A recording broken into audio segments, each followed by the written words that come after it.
Welcome to the Dixie Doggers podcast. We're here to share knowledge and heritage. We hope y'all enjoy. Southern Cross. It's the best cut gear in the business. We run it on our dogs. Hit up Dave Williams at Southern Cross Cut Gear. Go to www.hogdoggear.com. If you're looking for Brahma and Brahma Cross cattle, Marc Rankin with the Rankin Ranch 38 Cattle Company, he specializes in them. He is the man for the job. He's based out of Oglethorpe County, Georgia, and you can contact him at 407-832-2077. If you're buying or selling land, farms, or hunting property, these folks know land. Phil Wilson with UC Hunting Properties, 678-791-3483. Well, hello out there, everybody. I know y'all waiting for me to say it. It's Joey and Nate again with the Dixie Doggers podcast coming to you. But that's not what's happening tonight. Tonight is our virgin episode. Our virgin episode of Don't Run. Don't run because you're just going to die tired with Lite Hounds with Mr. Ricky Loftus. So how we doing, Ricky? We're doing all right. How about y'all? Oh, man, we're doing good. Doing good. So tell the folks out, so kind of catch the folks up. What we're going to do is this is your segment, kind of like we did with Uncle Pat and stuff. And you're going to have your guest come on and you can interview him, do whatever. And I'm not going to say nothing. That's a lie. That's a lie. That's a lie. But so if you want to call, you want to let them know who we got going tonight and call them, merge them on, they can see how all this works. All right, stand by. Yes, sir. It'll take just a second. It won't be long. He'll get him on there and we'll be off and running. I think this is going to be so fun. Should be. Oh, it is. It's awesome because we're getting to do this with some of the greatest folks out there in the world. And we're getting to share it. I mean, not everybody. All right, y'all there? Yes, sir. All right, Taylor, you there? What's happening? Yeah, What's happening? All right, so Taylor, what's going on, man? there you go. Not much. Just got done feeding, watering, taking care of all the dogs and stuff, meals, everything else. Gotcha. Well, welcome to the podcast. We're just gonna kind of get you to give us a little intro, tell us about yourself and what dogs you got, and that's where you're from. Awesome, man. I'm glad y'all invited me on. I'm from Oklahoma, obviously, southern Oklahoma, if that makes a difference. I ran dogs all my life. I like to consider my dogs hounds because that's the way I go back to. That's what I like. But right now they're really not hounds. They're about only a quarter, most of them. So I guess they would be cur dogs or 3/4 Kimmer. My good ones anyways right now. That's pretty much what I like doing, hog hunting for the most part. I've got into deer tracking from you, Ricky. And it's kind of it's obviously an adventure. I've been going down for the last, I guess, 4 years now, I think. So, has it been 4 years? Gypsy turns 5. Yeah, it's been 3 full seasons, but I was training her that first, so 5. Yeah, so Taylor was hitting me up years and years ago, and it's pretty common. Somebody, younger guy will kind of contact me and want tips on how to train tracking dogs, and we go back and forth, and Taylor's kind of persistent, staying with me and calling and asking the right questions and stuff, and I could tell he was kind of a houndsman. So I don't want to say it, but I kind of took him under my wing, and we the first year he went tracking with this dog that he had trained. He was starting to train, and by God, if it wasn't the first year, I'm kind of putting him on the back burner, like, do this and do that, don't do this and don't do that. Well, 2 weeks into October, and this kid's got more deer loaded than I do with a 1-year-old dog. And I'm like, you gotta be kidding. This joker's gonna start the deer tracking deal. and have a natural dog, and just came in swinging, and now the rest is history. You can't beat that. The Yeah. true story is Ricky gave me the cold shoulder for about 2 years. My man. I've been known to do that myself. Well, you got to figure folks out. I mean, and I had this same thing happen to me when I was trying. I had guys that would answer the phone occasionally, and then I'd have some guys that would never answer the phone. And you just had to be persistent. And meeting folks too, and trying to go and shake their hand probably makes a big difference. A phone call doesn't really tell you a whole lot about somebody, but if you go and drive over to my house and come introduce yourself, or like I was driving down to South Texas and meeting these guys that were kind of starting me on the deer tracking deal, it was, I think, going and building a rapport with somebody is a little better, in person than it is, if it's possible to, to make that contact and kind of get a feel of who you're dealing with, I think is a big deal. I fully understand why you did it now. I have people hit me up, and it's like, man, it's kind of like with the hog dogger deal. I mean, y'all guys know, you get a young kid with a bunch of rough dogs once they start hunting. Yeah. And you're like, man, this goes nowhere. It's just kind of a hard thing to take on. It is. How do you think it should be handled? Like you're still kind of new to a lot of this. How would you recommend that it would be handled to a young guy that was just starting out? Say if they're calling you now, what do you do? Well, I say that very lightly, meaning young guy. Like, my biggest thing is the kids. I love taking kids, but I'm talking about a younger man, I guess. Yeah. Somebody who's new to hunting. Yeah, yes, sir. And I don't know, it's a touchy subject to go there. So I have people all the time contact me about it, and I just try to. I'm not mean to them, which Ricky wasn't mean to me either, but especially people that are like around local, that, because the difference between deer hunting and hog hunting is deer hunting's almost, it's almost like a business in a way. So it's like your numbers and everything else. So usually it's someone close that wants to start a dog within 30 minutes of me, and I don't just say, hey man, it's not good for me or for us as dogs, or for my dogs as a whole, to have you next door tracking. The best thing I could tell somebody was definitely get under somebody's wing. If Ricky wouldn't have loaded me up in the truck and started taking me with, and mind you, I've raised dogs all my life, but deer tracking has a lot to do with the handler, the person. People think it's easy, and I don't mean that you do the work for the dogs, but it takes, it's a mind game. You're dealing with people first off. That's the first issue. And all people are different. So you're trying to decipher all this stuff and everything that's in the woods with the wounded animal, and it's just, I don't think I would be where I was if I didn't get under somebody like Ricky. I don't. I think I would have found deer. I was finding deer, but I don't think I would have probably just now been learning what I did my first year. Gotcha. That was the only question I had. I just wanted to throw that out there. The deer tracking deal is there's just so much to be learned about the deer. Just forget the dogs. Like just to be able to decipher where the deer's hit, how long to wait, what the hunter's done, what the weather is, you name it. There's all these scenarios, but it's not like with the hog dogs, I'm just going to go to the woods that day because I'm off that day and I can go, and and we'll see if we can, if we catch one, we catch one. If we don't, we don't.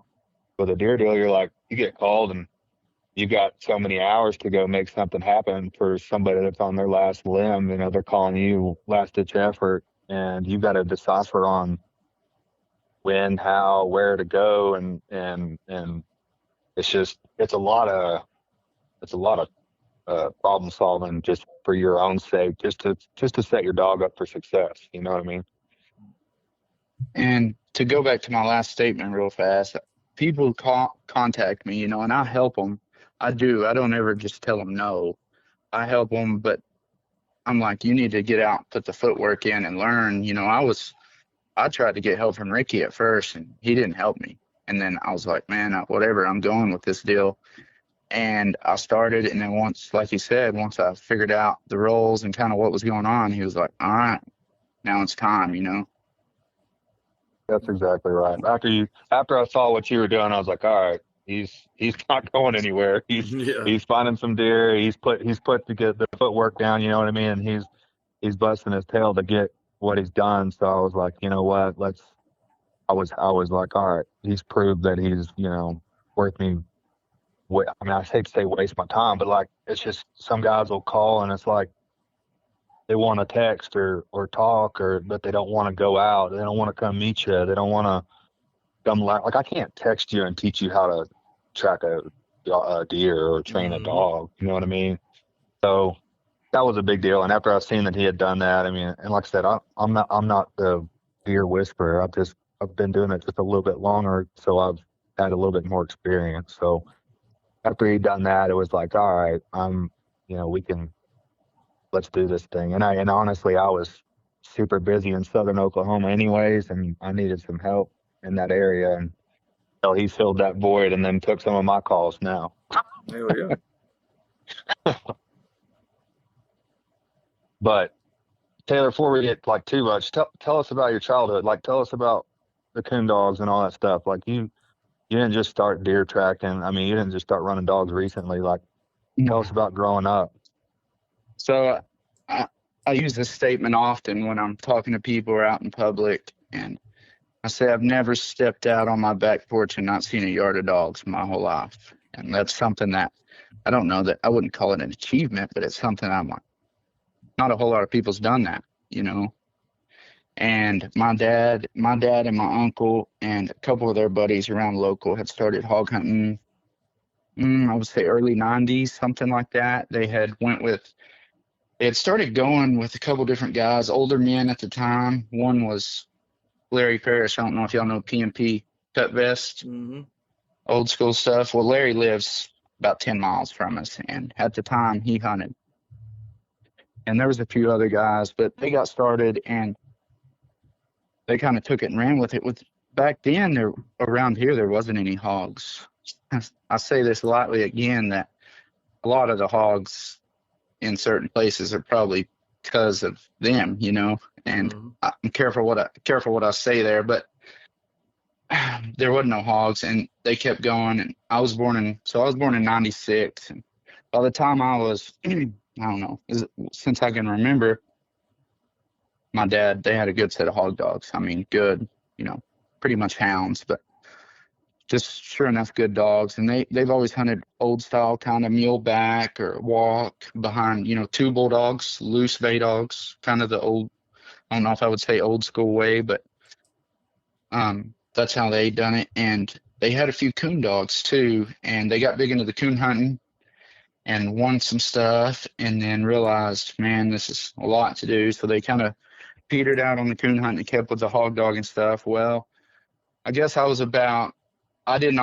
still lived at home, so I didn't have my own dogs. I guess we had dogs, but they were technically my dad's. And I was about 16, I guess, and I was starting to get to where my dad was letting me take his dogs out and start hunting. And my dad and my uncle, that still hunted hard at the time, was kind of petering out on it. And we went hunting. Our best dog got ran over on the highway that night at the time, our lead dog. And all we had was some puppies. We had a yard full of puppies or young dogs. They were all going good. And I wanted to continue to hunt. Dad had kind of laid it down. I was like, I got, with his job and stuff, he was kind of getting away from it. So I actually, and probably the only time I've ever done this, I bought a finished dog from a guy close that has some good dogs and always has. And I bought a finished dog and kept going. And man, he was a good dog. Golly, he was awesome. But and I trained I had 2-year-old dogs at the time that were doing good and some puppies, and they ended up being really good dogs. Both of them brothers. I just lost one here a while back. He had lived. I guess he was about 10 or so, and I just kind of retired him on the yard. But I've been hog hunting ever since by myself. My friends, and now my dad's back into it with me, but my friends, I've always had a pack of dogs, and I've hunted every winter hard. Used to hunt in the summer. Anymore, I'm not against it. It's easier for me just to go in the winter. I had, let's see, this was 5 years ago. I had shot a really big deer. I don't know how big, but probably around the 180 mark, and it was a typical back whack. So now I know it was, but at the time I dropped the deer. Instead of going out there, shot him with a rifle. Instead of going out there, I was excited, and I dropped him, and it was getting dark, so I just went back to the vehicle, called my dad. My dad was on the way, and I was pumped. We went back, and there was no deer there. And so I found a little blood, called, and this was back before. So this was before tracking was actually, I think it had just become legal. Let's see. I think you could actually track deer with dogs in like 2017. So this was right. I guess it would probably have been the first year. I don't really know that it was illegal. Then I don't think it was, because there was a contact list, and I got a hold of a guy. I do not know who it was. He was from up north, and he had some little dogs down on leash, and he didn't find my deer, and to no fault of his own, because now I know that deer was not catchable or findable by a dog. Me and every other tracker knows it. So, but at the time I was kind of upset. I paid him, and I didn't say nothing to him. I didn't want to be rude. I don't want people being rude to me when I can't find their deer, So I told my dad, I said, this is it. On the ride home, I said, I'm training a tracking dog. And I guess to rewind again before I get too long-winded, my dad also had a tracking dog. Okay. Towards the end of their hog hunting, they had a half-plot bitch dog that they couldn't break off deer, and this was before the Garmin shockers and stuff. There was shocking collars, and they ran beepers, but they had a female named Kathy, and they couldn't get her broke off deer. She would leave a hog. She would run a hog, and then if a deer crossed her path, she would run it. So they just started. I believe that back then Tuskers was called Bade Solid, so they got to where they were finding quite a bit of deer pretty, up here back then. This was, way early 2000s. There wasn't no deer trackers. And so they got to where the word of mouth started getting out, and I believe they put an ad in the Bade Solid magazine, and it just went from there, went crazy, and tracked deer, and they still tell stories to this day. But that was the only deer tracking dog they had. So on the ride home that night, tell me this. Yep. Was this illegal then? Well, yes, yeah, it had.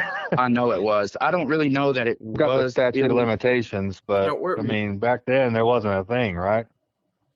Yeah, it probably wasn't even a thing, and it probably wasn't even a law because they didn't even know it was possible. Yeah, so that's kind of where I'm at with that. I'm not 100% sure that it was legal, but I don't really think it was illegal, illegal. Like it was or illegal, yeah. Nate can check right quick. What was it, in Oklahoma? Yes. And it was 2017? We'll tell you. No. This would be long before that. Okay, so what? All right. Yeah, 2005, 2010-ish. Oh, yeah, it's probably illegal. In between. Yeah. That's all right. It was more than 4 years ago. Yeah, we got Nate's got his new setup in here, and we're testing a little bit on it. I'm putting him through the paces. When did it become legal to track deer in Oklahoma? We'll see. 2017. Really? I think. It's funny because you talk about putting an ad in a magazine. Yeah, that's crazy. For deer track and it, it probably wasn't even a thing. You know what I mean? They probably didn't even know what, you know what I mean? So there probably wasn't a law at the time against it or for it. You know what I Yeah. mean? That So gray it's just area. funny to hear that. Yeah, it's like, well, I mean, there's nothing against it. You know, why wouldn't you do it? Sure. And putting an ad in there, that's pretty cool. Yeah, that's It slick. was definitely a thing because, obviously those guys in South Texas were tracking, but Oh, as far as well, yeah, Oklahoma but goes, in Oklahoma, I don't think, it's been pretty recent that it's been like heard of. Well, even by me in North Texas, and I mean, it's within the last 10, 15 years. It's not like, in South Texas, it's been going on for God knows how long, forever. You go look, Roy Hines been doing it forever, and I think he's second, third generation. I don't know if they've always been tracking, but they've always had dogs down there, and I don't know that that's where deer tracking started, but I wouldn't be surprised if it was between there and southern states in general. But it just wasn't really a big thing up even by me. Has it been a big deal down there with y'all, Joey? It's a big thing, but nobody wants to pay for it. Yeah, I was thinking to say it's more along the lines of at least in North Alabama. What in the past 10 years before that, it was more of a buddy system. Yeah, the past 5 years, it's gotten much better. Yeah, the past 5 or 6 years. In the last 10 years, it's become more of a practice to tip your server, and in the past 5 years, it's common practice now. It's like, hey, man, you want me to drive 2 hours to come out here and find your deer, I got to have something in return. There's a lot of people that still track in Alabama, and they don't charge. They do tips only. Yeah, there's a lot of them. I just don't feel comfortable that's a big deal everywhere. Like even up north, there's a lot of guys that I talk to that don't do it. I mean, but we take tips only, and I mean, who knows what a tip is or whatever. But it's just like it's you're going to end up getting compensated some way somehow. I think. I don't think a lot of them are just going to be free. Yeah, we got screwed several times by doing that. Like, I mean, kick like you $40, and it's like, oh, well, that thanks. one time the guy was like, I told him, I was like, that deer's not dead. He was like, what do you mean? I said, well, it's running right down there. Like you can see him. He's like, he's not dead. And he was like, dang. And I drove 2.5 hours one way. And he was yeah, he was like, well, what I owe you? I said, well, man, I'll be honest with you. Usually it's just, whatever you feel comfortable with, no big deal. You handed me $20. I was like, oh my God. I said, I appreciate it. I do. And honestly, I didn't even look at the money. I just stuck it in my pocket. So on the way out, I was like, well, we'll stop right here and I'll fill up, Fuck, I could fill up, I was like, shit, I can't get a lawnmower gas jug full with this, I was like, and I got to thinking about it after that though. And that's why I was like, man, I said, I got to have some kind of rate. And or some kind of like a drop fee or whatever. And so I went to a whopping $50. Wow, that was me the first year. That's what I did. 50 and 50 or 50 plus a tip. That was what I started with. Now it's like, don't call me. I got to have them long wheelbase. I got to have them Texas 10s. I ain't coming. When I started, I was trying to pay people to let me come track their deer. Yeah. Yeah, that training. Exactly. That's like, look at the hog hunting side of things. How many of us, even right now, that are seasoned, I'm not going to say professionals or anything but we've hog hunted a long time. Somebody calls and like, man, I got a hog problem. We're like, hell, we'll come hunt. We'll come over there and take care of them hogs for you. And it turns into, well, you got another place to hunt, basically. But at the same time, if we didn't show up, they would hire somebody to come over there and do that. We'll be back after a quick break. A quick thanks to supporters of the Dixie Doggers podcast. Southern Cross Cut Gear, UC Hunting Properties, Rankin Ranch 38 Cattle Company, Animal Housing Solutions, Boars N Broads, Ada Y Transport, Crockett Taxidermy and Processing. Right. And not even think twice about paying them. I know guys that are 20 minutes from here that paid guys from Texas to come up here and trap hogs right next to our hunting club. And they wouldn't let us hunt it. It's, but it's just people, man. That's how people are. Well, them dogs chase all the deer to the next state, Oh, yeah. Every one of them. Yeah. Everybody knows that. Anymore around here, you can't pay someone to let you hunt.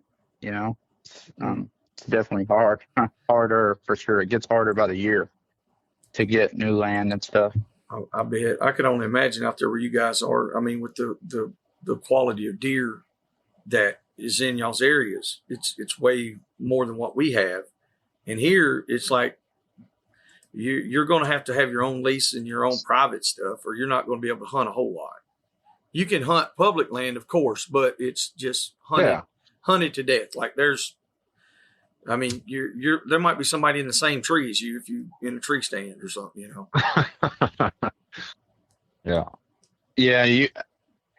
It's crazy how many times it happens. I can be walking through the woods tracking a deer for somebody that, you know, most of the time these guys I'm speaking of pay me more than, you know, they tip me well, and they'll be griping about the hogs. And a couple of months rolls around and you shoot them a text because I saved their number and never hear back from them.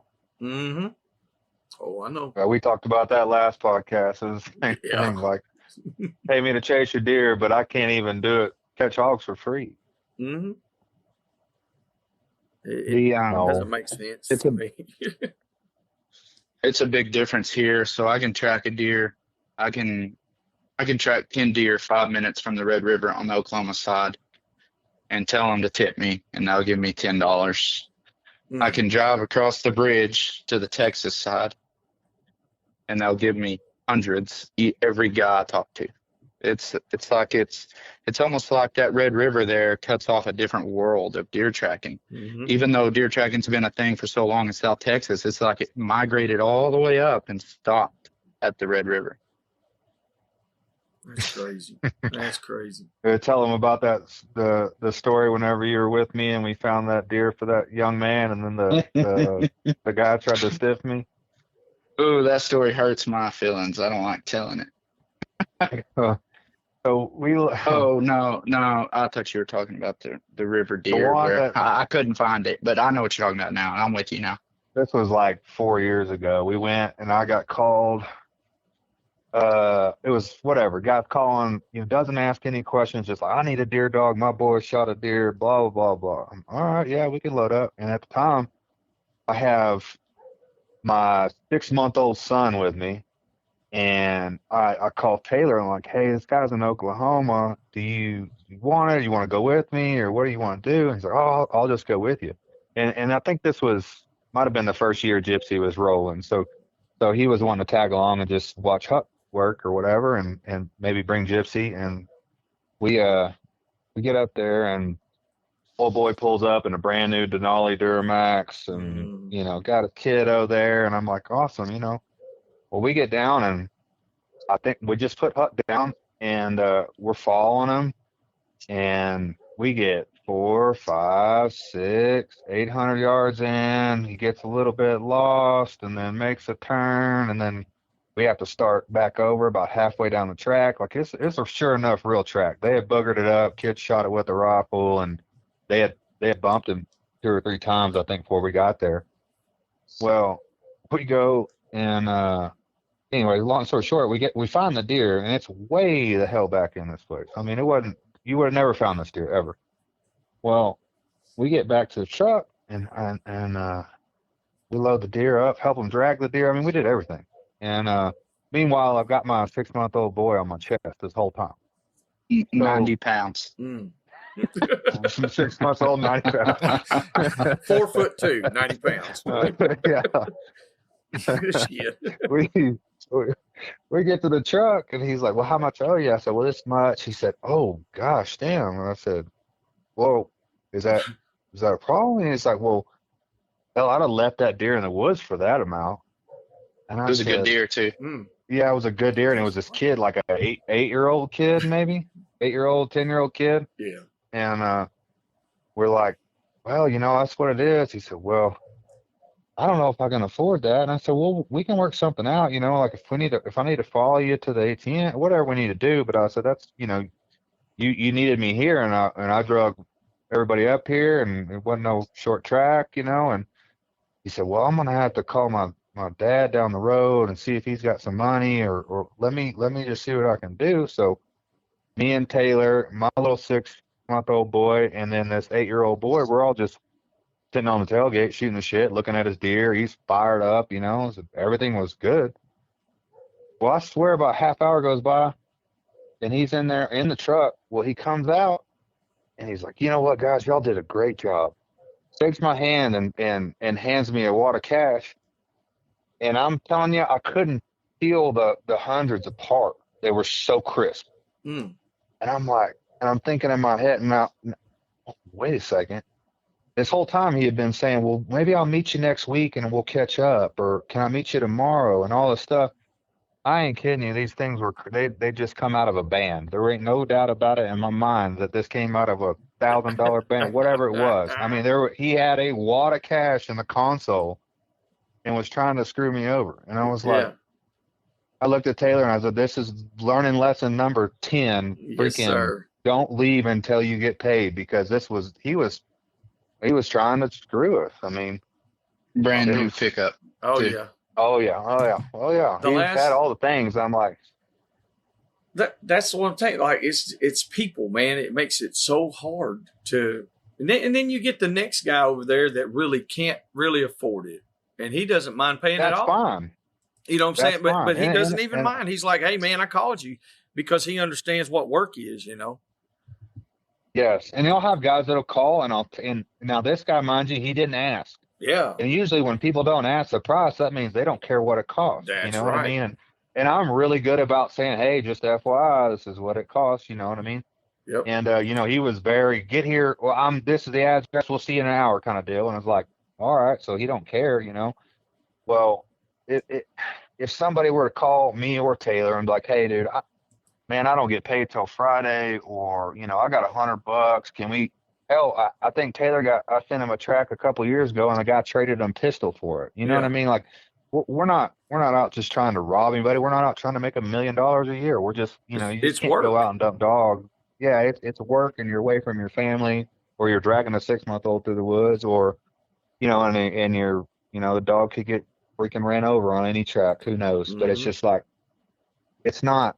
I don't know. If somebody calls and says they can't afford it, that's fine. Like, I'll work with you. Like, we can settle something up. Hey, let me come hog hunting later on or something. You know what I mean? Like, there's a ton of different scenarios, but when somebody just tries to straight up stiff you, it's like, you gotta be kidding, man. Yeah, that sucks. I'm probably more generous than most, especially when it comes to kids. I've been known to drive hours for $20, but it's those guys that start going, oh, that's way too much. I can't believe you charge that. And I'm like, man, I'm not helping you. You couldn't pay me to come now just because you think my time. It's a week before Christmas. I'm sitting here with my family. You called me at midnight in a panic mode, wanting me to come, and it's got to be worth something to you. Yeah. Without a doubt. They ain't scared to call and ask you to leave your family to come do it. That's for sure. No. And I think that's where, doing what we're doing right now, because, we're going to have deer hunters that are going to listen. And you bet. Maybe we can strike a chord in one or two of them, be like, oh man, now I get it. Cause it's not like we're just all sitting here saying, man, hope that guy calls me so my dog can get a track today. Well, no, it ain't that anymore. No, I was going to say, if you're very first starting out, and you'll take whatever track you can get, to get your dog on a track. But like once you've got this seasoned dog and he's putting meat on the tailgate consistently, like shit, I can't have that dog getting hurt and get him out there and run him down, And 95% of hunters are great. Like it's just that 5%. And I think it's the same thing with hog doggers or anybody. Like there's everything. 95% of folks are good people that mean well, and there's 5% that give you a bad look. Well, that's how it is. And nobody remembers the 90%. They always remember the 5-10% that are assholes. Amen. My dog was a few months old, starting, was in the middle of season. She was 3 months when she found her first deer, and it was a layup. But and I just pretty much led her up to it. But I made a post on Facebook to all my friends. I'm friends with a lot of guys around here that deer hunt and stuff, and I made a post saying, "Hey, you shoot a deer, you call me from your deer stand. I will bring you a 30-pack of beer." And I posted that on Facebook just to let me try. And you'd be amazed how many phone calls I got. Oh yeah, I Wow, would have smoked your damn phone. I would have had that somebody smoking. And I said, "I'll help you drag it too. All you got to do is just stay put. Give me." You bet. That's cool. But that's what it takes. That's what it takes sometimes. Yeah. And it paid out. I mean, big time. Yeah. Well, and you had a jam up dog right off the bat that, obviously was good stock. But I always give Taylor shit all the time because I went through 3 or 4 dogs to get the Huck, and I've been through 5 since him, and I still can't find another one. And he come in with his dog is like, how old was she that first year? She wasn't even a year old, was she? So I believe. Like the year you started birthday. like tracking for public. So she turns a year old in October, so she would have been right at a year. Right at a year. Yeah. Yeah. And this little dog too, just stacking meat on the tailgate. I'm like, this is. I was like, man, you're just getting a bunch of lung shots, aren't you? Like, what do you even like? What is this? There's no way you put this many deer on a tailgate. How many deer did you find that first year? Do you remember? Oh, I think 45. God damn. 45. Yeah, it was my lowest year.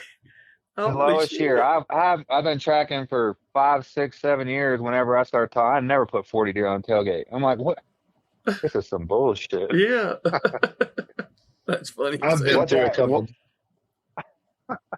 a couple dogs as well since, but right. But it's funny that the first one and that dog came from the house, right? It wasn't like some dog you bought or yes, whatever. yeah. It was just a litter of pups I had, and I thought, man, I'm gonna run with this deal. So What is she? Well, she's a little harder to describe. I can get you pretty close. She's half plot, a quarter cur, a quarter walker. That's right a in hawk that. dog. Maybe a little less than half That's plot. what she would have been. I was going to say, what did you do, Ricky? Like, that's a hog dog, man. That's a hog dog. That's what he does. I mean, it was just a hog dog, and that's. I mean, it ain't like you got to have some special dog to do this thing. I mean, Now wait a minute. Wait a minute. What did you just say a while ago? Damn it! I'm saying you can. Any old hog dog can do this. Hell. But it's got to be a hog dog to do it, though. You can't have deer dogs. You got to have a hog dog. Right, you got to have a hog dog first. And yes. Then, but I will say if I started a dog on, no, I'm not gonna say it. Go ahead, say it. Go ahead. The deer dog coals turn into hog dogs. Yes. I knew what you were thinking to say. That's why I said go ahead and say it. Oh, that's good stuff. Good stuff. Can't find a deer, he'll find a hog. Yeah. And then some bitch can't find a hog, he's going to run a deer, Oh, exactly. One or the other. We were doing something. Go ahead. We were doing something one night, and man, we had been walking and hunting, and normally we don't really walk a whole lot anymore. We'll drive around and we'll stop and just cast dogs. Well, we went with a guy. He likes to walk, so it's his property. It's down there at John's. So we're down there walking, and I see this sow laying there, and she gets up. His headlights were behind ours, and I could see it through the brush. I said, "Damn, there's a hog!" And all the dogs bust up. They're in there raising hell, a bunch of puppies. Then all of a sudden, like, it goes quiet. I was like, "What the hell?" Then they start up again. I go in there, and I was like, "What?" She probably had pigs, a bunch of little pigs with her, and you could see them running around. No, it was an armadillo. Okay, so that guy, he was like, "I cannot believe them dogs running armadillos." I said, "Wait a damn minute. That's what hog dogs do." He had never really been hog hunting, but only like once or twice during the day. He was like, "Really?" I was like, "If we're running armadillos and we catch one of them, now we're going to catch a hog."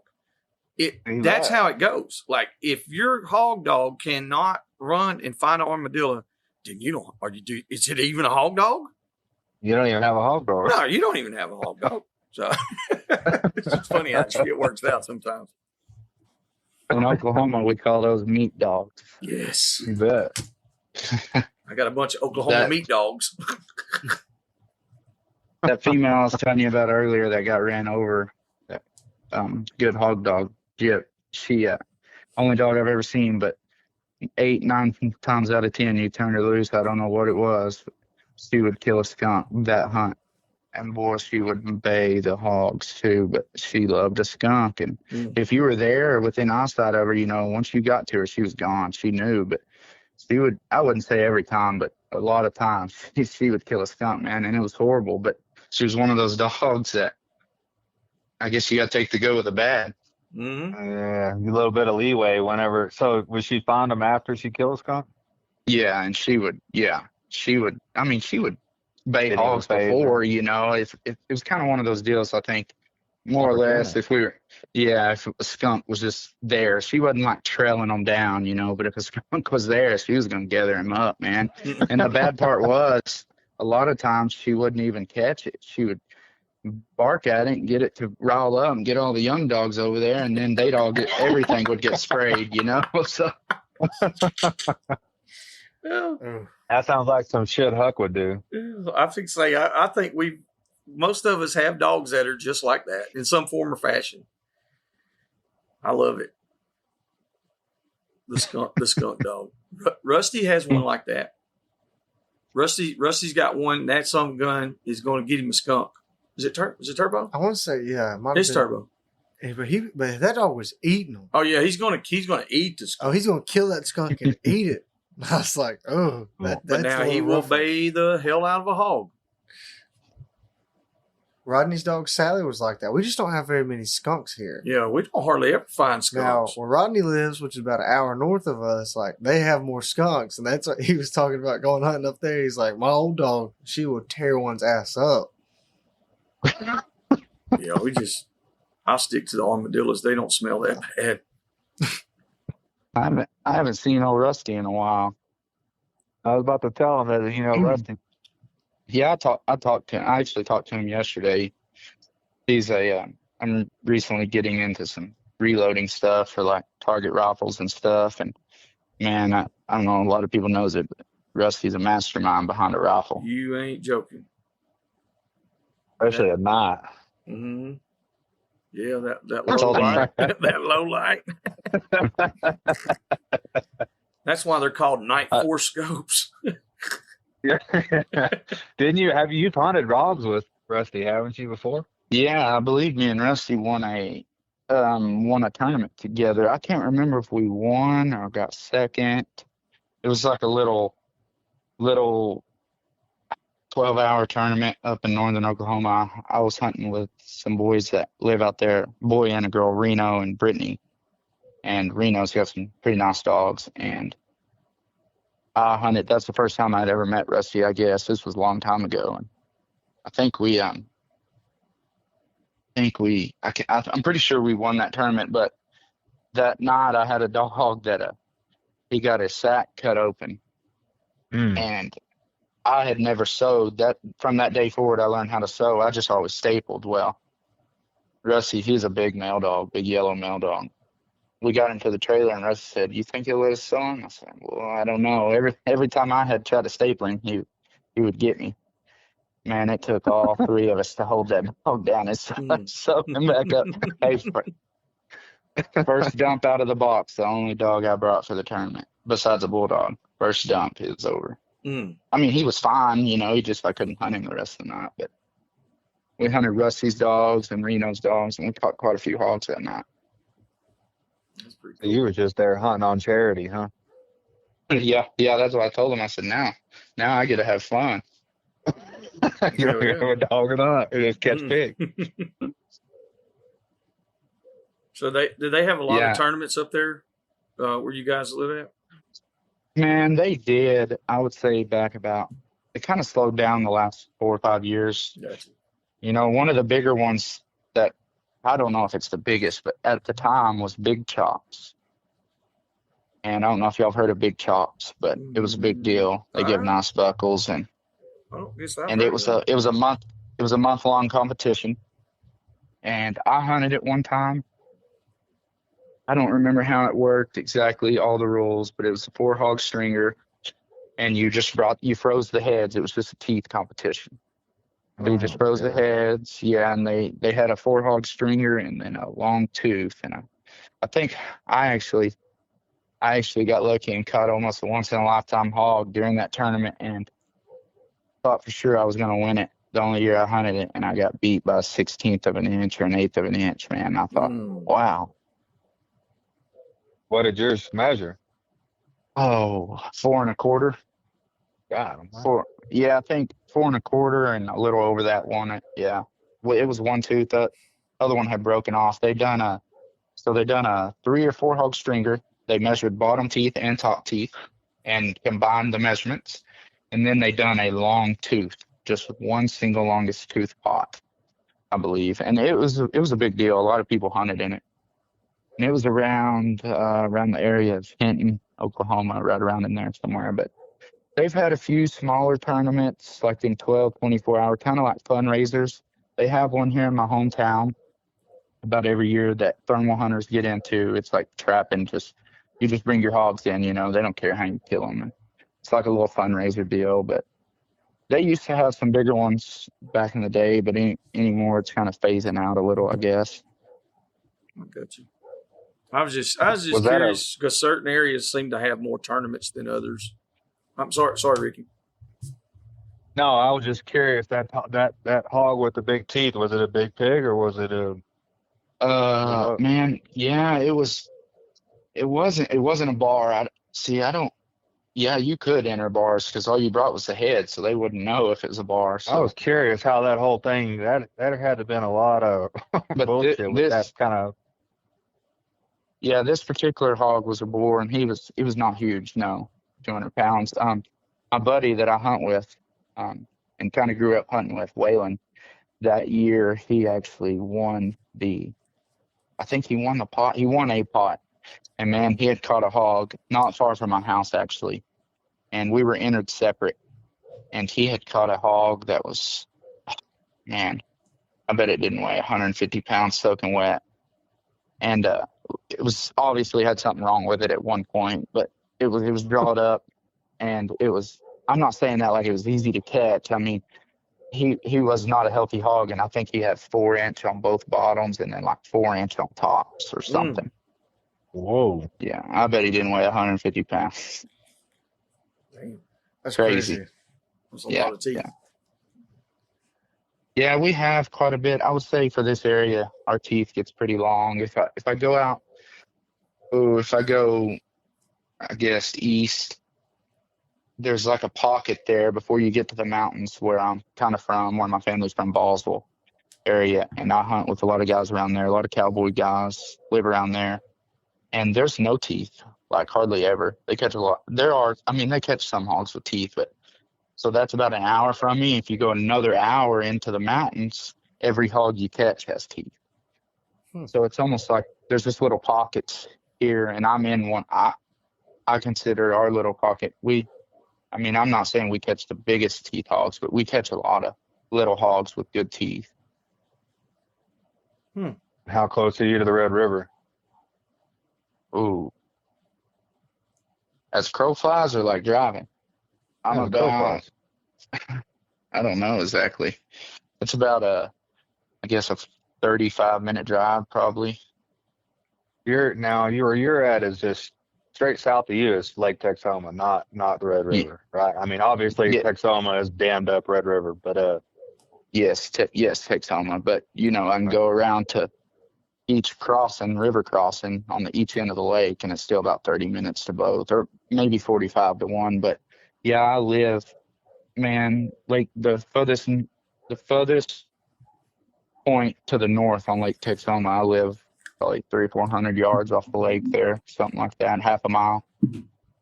Yeah. So like up where we're at, Joey, and the Red River is where all the big pigs are and all the big deer are. It's like I say there's big deer and big pigs all over the place. Don't get me wrong, but if you're like near the Red River, there's always a chance of like a jumbo pig or a jumbo deer. Like there's something about it.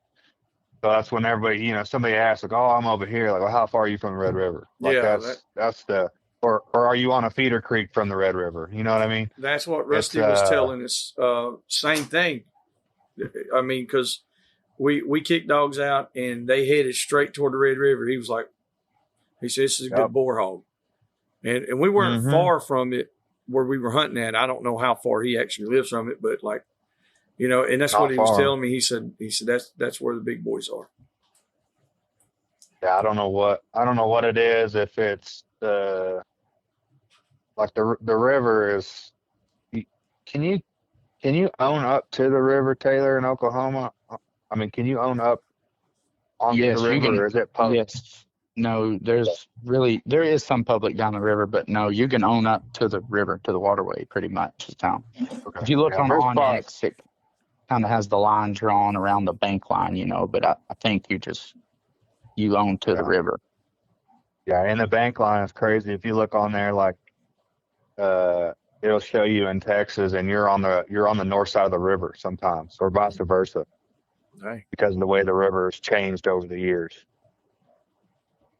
Yeah, that's Yeah, and if you go up here to the west of me and cross over by Ricky's house where I crossed going to Ricky's, the river starts to get flat and like sandbars and wide. But you go down here south of the lake, right here south, and it's steeper banks, deeper river, always holding water, kind of narrows up. Then you get down further south and it opens back up again. It's weird how it changes so much. Yeah, I know. Go ahead. Several of those I know personally. I've heard a lot of them do, but I know personally several of the top contenders in that Wise County hunt down in Texas come from right on the Red River. Oh, okay. I mean, and there's a lot of cropland running down it too, so that helps. But it seems like a lot of people I know that hunt around the Red River are always catching really fat hogs. Their boars and sows look like, they look like my bar hogs up here. Have y'all heard of that huge. Wise County deal, Joey? I have, and that's what I was going to wait and ask, about that, man. I've watched, I think YouTube, and that it's just wild at how many people participate and how big the pots are and how organized it is. From what I could see, I was like, holy shit! I guess that's the same one, ain't it? It is now. Yeah, it is now. I mean, years ago, it was it started out kind of a small deal, and I think my buddy won it probably, hell, it might have been 5 years ago, and it might have been $13,000, but like now it's over 50 grand if you win the thing. Yeah. And then it pays out a shit ton of other places too. Yeah, that's It's what wild. that's what got me is like all the little side pots, I guess you'd say, or Oh yeah. like mystery That way weights. everybody will sign up for it. Yeah, Yeah. it makes sense. So all the guys will do it. You don't say you don't got a big place that's got, or you're not hunting a place with big pigs, but hey, you got big teeth, or they'll have a 202.5 pound. Yeah. And first person to weigh 202.5 pound wins the side pot. It might be 3 or 4 or 5 grand.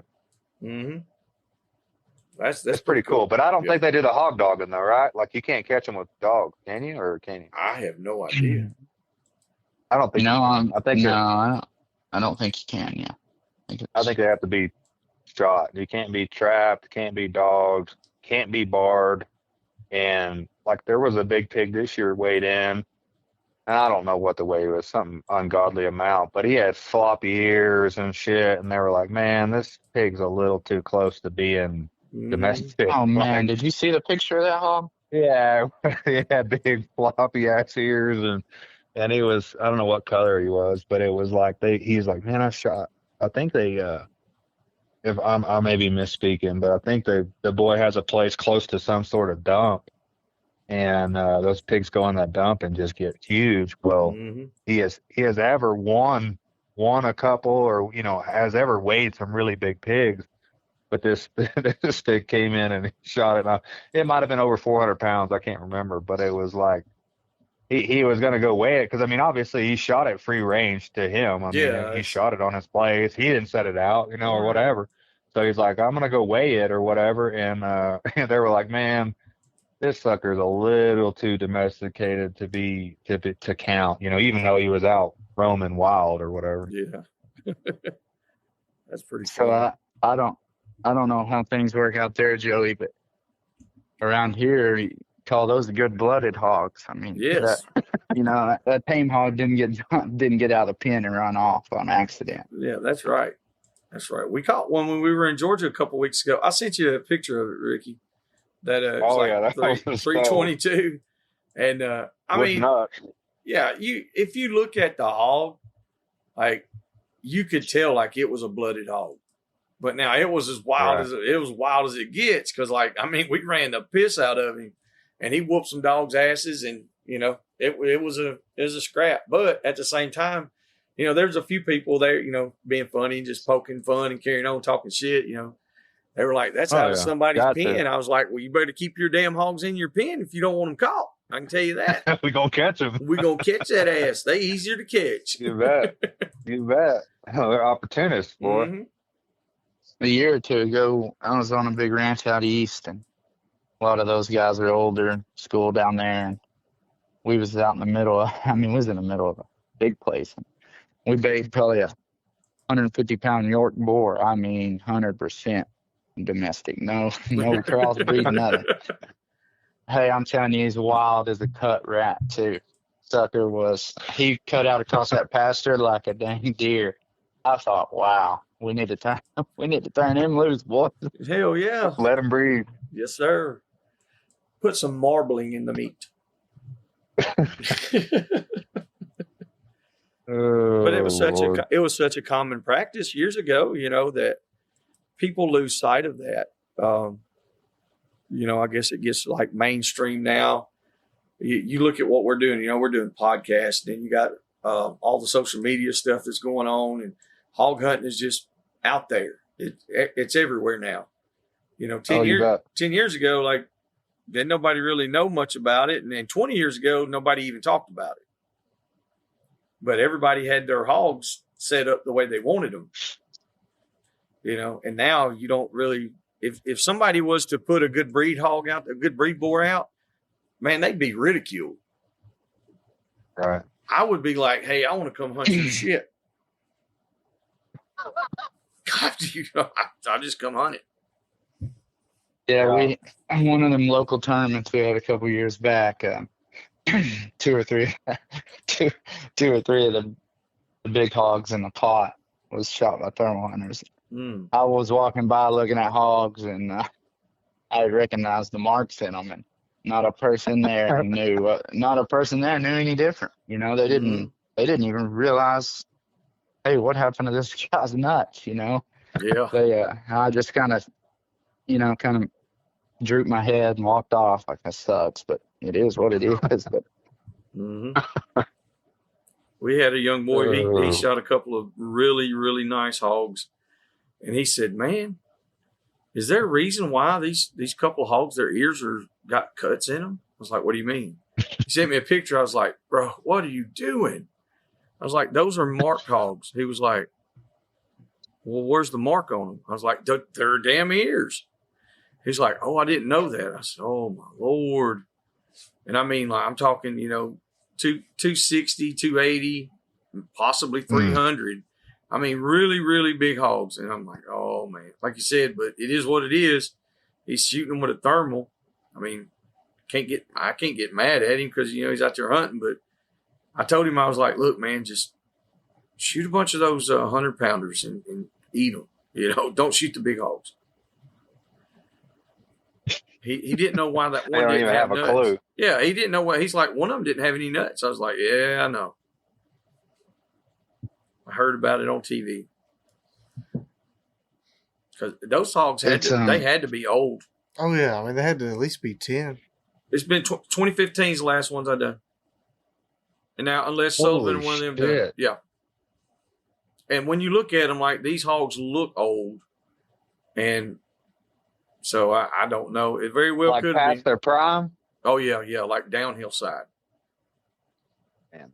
Yeah. And it just, but that's why I said I couldn't really get mad. But now after, I think the third one that after a couple of weeks, and it was I think he done shot 3 of them. I was like, let's calm it down a little bit because we're on the same leash, And in all honesty, the leash when we joined it, we were supposed to be exclusively the only hog hunters there, which I don't mind other people hunting, but at the same time, it's like I didn't know that anybody was shooting thermals, and I'm like, I don't want to show up at That'll 5. lower the price. Well, yeah, I don't want to show up at 5 o'clock Saturday morning and they just left at 4 o'clock, Yeah, hammer 'em. Yeah, but it is a thick place, and it's still going to be hard for them to really hit them. And the only way they're hitting them is over bait piles. So let me drop some game on y'all. Let me drop some knowledge on you. So what you do is you go drop right on their bait piles with dogs that will run with loose dogs that will not put teeth on a hog. And you run that son of a bitch until he can't run no more. And then you just call your dog off. And then you do that every fucking time you show up. And guess what? Those hogs they don't even like a bait pile anymore. Fuck these bait piles. And then my bait pile is about 150 yards from his. Right. So we're got to be strategical. Working together. Yeah. I mean, you ain't got to catch. It's a shame when a tree limb falls out of the tree and whacks that camera too. Yeah. They can't figure out how I get my cameras to work down there. They're like, we have tried this for years and we have not ever got a camera to work. I was like, I don't know. I got the same camera y'all got and we just put it down there and it works. I was like, seriously, I'm like, maybe you need to turn it on. I don't know. That on-off switch can be put the memory card in it. Yeah, something. But like now, if we're going to go set up a camera on something, we got a cell phone. It's a crazy piece of technology, but it'll tell you if you have signal. You know what I mean? You look at your cell phone, it's like, man, I got phone service. Guess what? I have a cellular camera. So I can put the pic right here. I'll tell you what, those cell cams have, you can call it cheating or whatever you want to call it, but God almighty, has that been a game changer for deer hunting and hog, dog, whatever you want to do. Yep. God almighty, I've killed a couple big deer over the years because of them. And I hate this, whatever, I'm cheating or whatever you want to say, but I got a big deer on the wall, so whatever. But it's amazing what those do. And for me now, starting these hog dogs that I'm trying to start that I don't know what the hell I'm doing, it sure helps to know that there was a pig there 30 minutes before I got there. You know what I mean? Yes, sir. It helps.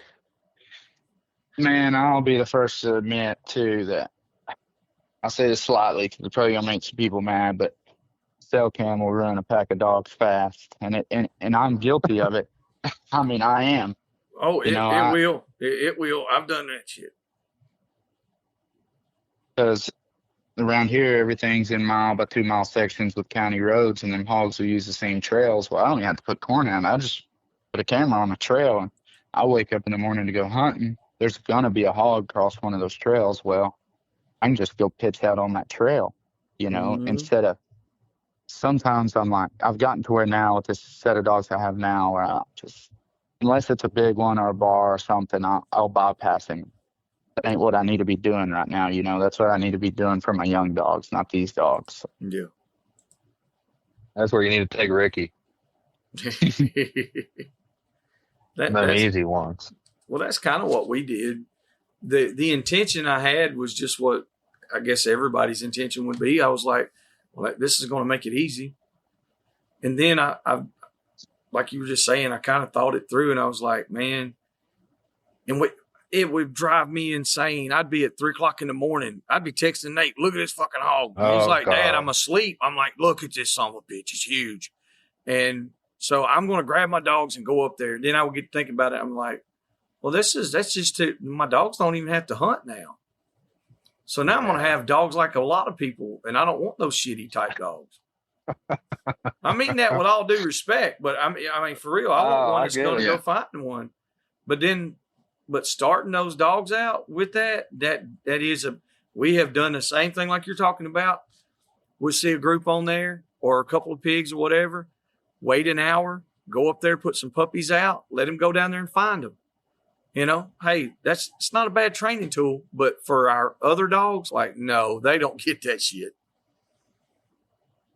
I'll tell you And wait another a- thing it'll teach you is it'll teach you how just how cold nose of a dog you think you got too. Oh, yeah. Mm-hmm. When you start seeing that time, you're like, oh man, I should be able to run this hog. And I then mean, you don't. I've been there. Yeah. Yeah. And it's crazy because, like you said, you'll learn more stuff about your dogs. The coldest nosed dog I had, or that we all had there for a long time, was a damn cur dog, a blackmouth cur. And like I put him on the track. I was like, I'm gonna wait 4 hours. The hog had left. It was over 4 hours since he'd been on camera. I put him down. He took that sumbitch like he was a damn old basset hound. I was like, holy shit. And then the next time I take one of my good dogs, I was like, well, it ain't been but like an hour and a half. I'll get him to start the track and let the puppies follow him, get the hog jump, and I'll go pick him up. He acted like he couldn't even smell it. I was like, I got to cull some dogs. Damn. That's me every time I go to the woods. Yeah. It sucks. It's a hard life to be like us, man. I don't even know what it's like. One I'm just thing talking about that's to have taught me shitty dogs. I'm well aware. One thing that's taught me a lot about the olfaction of a dog or how a dog works is deer tracking too. The just being out there and realizing how much the environment changes tracking and how, being dry or the humidity plays a huge role in it. And since I've started deer tracking and learned all that, it almost seems like, I'm not trying to say I do it for my hog dogs, but I know a lot more. If I see a hog on the side of the highway and I'm headed home, it's 2 hours until dark. I'm not just go ahead and wait till it gets dark to run it because it's going to be easier to run it. Mm-hmm. That scent comes up. I mean, if you're going to already be cold trailing him anyways, but for hour or two old, you might as well wait 3 and wait till the tracking gets a lot better. But That's a big deal for us. Yeah, I was going to especially say, y'all early get into season. that right there, Ricky. Y'all talk about that some. About the time on the tracks. I think people would really like to hear more about that. I mean, I can dig into it, Taylor. You can chime in. Early season, if it's 85 degrees there in the middle of the day, and you shot a deer at 7 a.m. and say you hit him in the liver, guts, or whatever you have, I'm not coming to run that deer like I would in November when it's maybe cooler, more humid, or maybe or rained recently or whatever. I'm gonna let that deer sit 10, 12 hours instead of 6 hours like I would before that, like if the conditions are right. So if it's early October, it's 85, 90 at noon and 20-30% humidity, but it's going to be 50% humidity at 9 p.m. I'm going to wait, even though there's a good chance that deer could be dead by then, or we could catch that deer normally in later in the year. We're going to wait because for us, and I don't know how everybody else works, but like a lot of guys say that humidity is hard on the dogs or whatever, but like percent for me, I think the higher the humidity, the better the scent is. Oh, Fine. 100%. And not maybe not 100% humidity, whatever, but I just think like when you get above 50% humidity, I think our odds increase drastically. And maybe not even 100. above 30, 40%. You know what I mean? Like if you're below 30%, like I think you could have a badass dog and find them, and I've found them in less than 30% humidity. Don't get me wrong, but I think you're setting that dog up for success. Wait until dark and letting it build up a little bit, even if it puts 4 or 6 hours on that track. Early October is definitely definitely what he's talking about. That first week of October is brutal.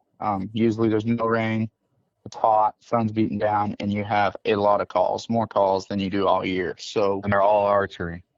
yeah, so you got to pick. You're like, either I wait and have a little easier time, or I get from deer to deer to deer to deer and put more deer on the tailgate. And that's usually what I do. I'm kind of gun ho about it. Ricky's usually better on being smarter. I'm usually full throttle, but I didn't really realize it was such a huge deal this year. I tried to track one. We had moved it about half a mile. It shot in the morning. This was 2 o'clock in the afternoon. This was, it was 85 degrees and humidity was around 20%, I think. And I couldn't push it. It was for a buddy. I mean, her nose was getting raw. She was trying, and it was just few feet. I said, man, I ain't gonna find it. So I left, and I got to thinking about it like I always do, and I thought, man, I should have found that deer. So I'm headed to the next deer track, and I said, I'll tell you what, I'll be back at dark. Hey, I'm not joking. An hour after dark, I dropped on that track. She took it like it was shot an hour before. Humidity raised 10%. But that sun gets off of it, man, and that scent lifts back up. Or, no, it don't really lift. I guess it kind of drops back down. That's what it does with the thermals. And, man, from that day forward, I was like, Ricky always told me, watch that humidity. And, man, if you can, it changes everything. As far as tracking goes, dry, cold nose stuff or older tracks. Yeah. And sometimes you don't have that luxury, you know what I mean? And sometimes you got to do what you got to do, and you got other stuff to do, whatever. But I mean, if I can wait for it to get right, I'm going to wait. And sometimes, like, I think we're going to find the deer no matter what. Can y'all hear these dogs barking across the street? No. I'm in Creede, Colorado, and I'm looking at 2 game bred pit bulls over here. I'm ready to pack up and take to Texas. Anyways, you can, so say it's a track. I think I know we can find it, and I know we can find it at 2 p.m. But it might take 2 hours. When I think if I get there at 10 p.m., I can find it in 30 minutes. Yeah.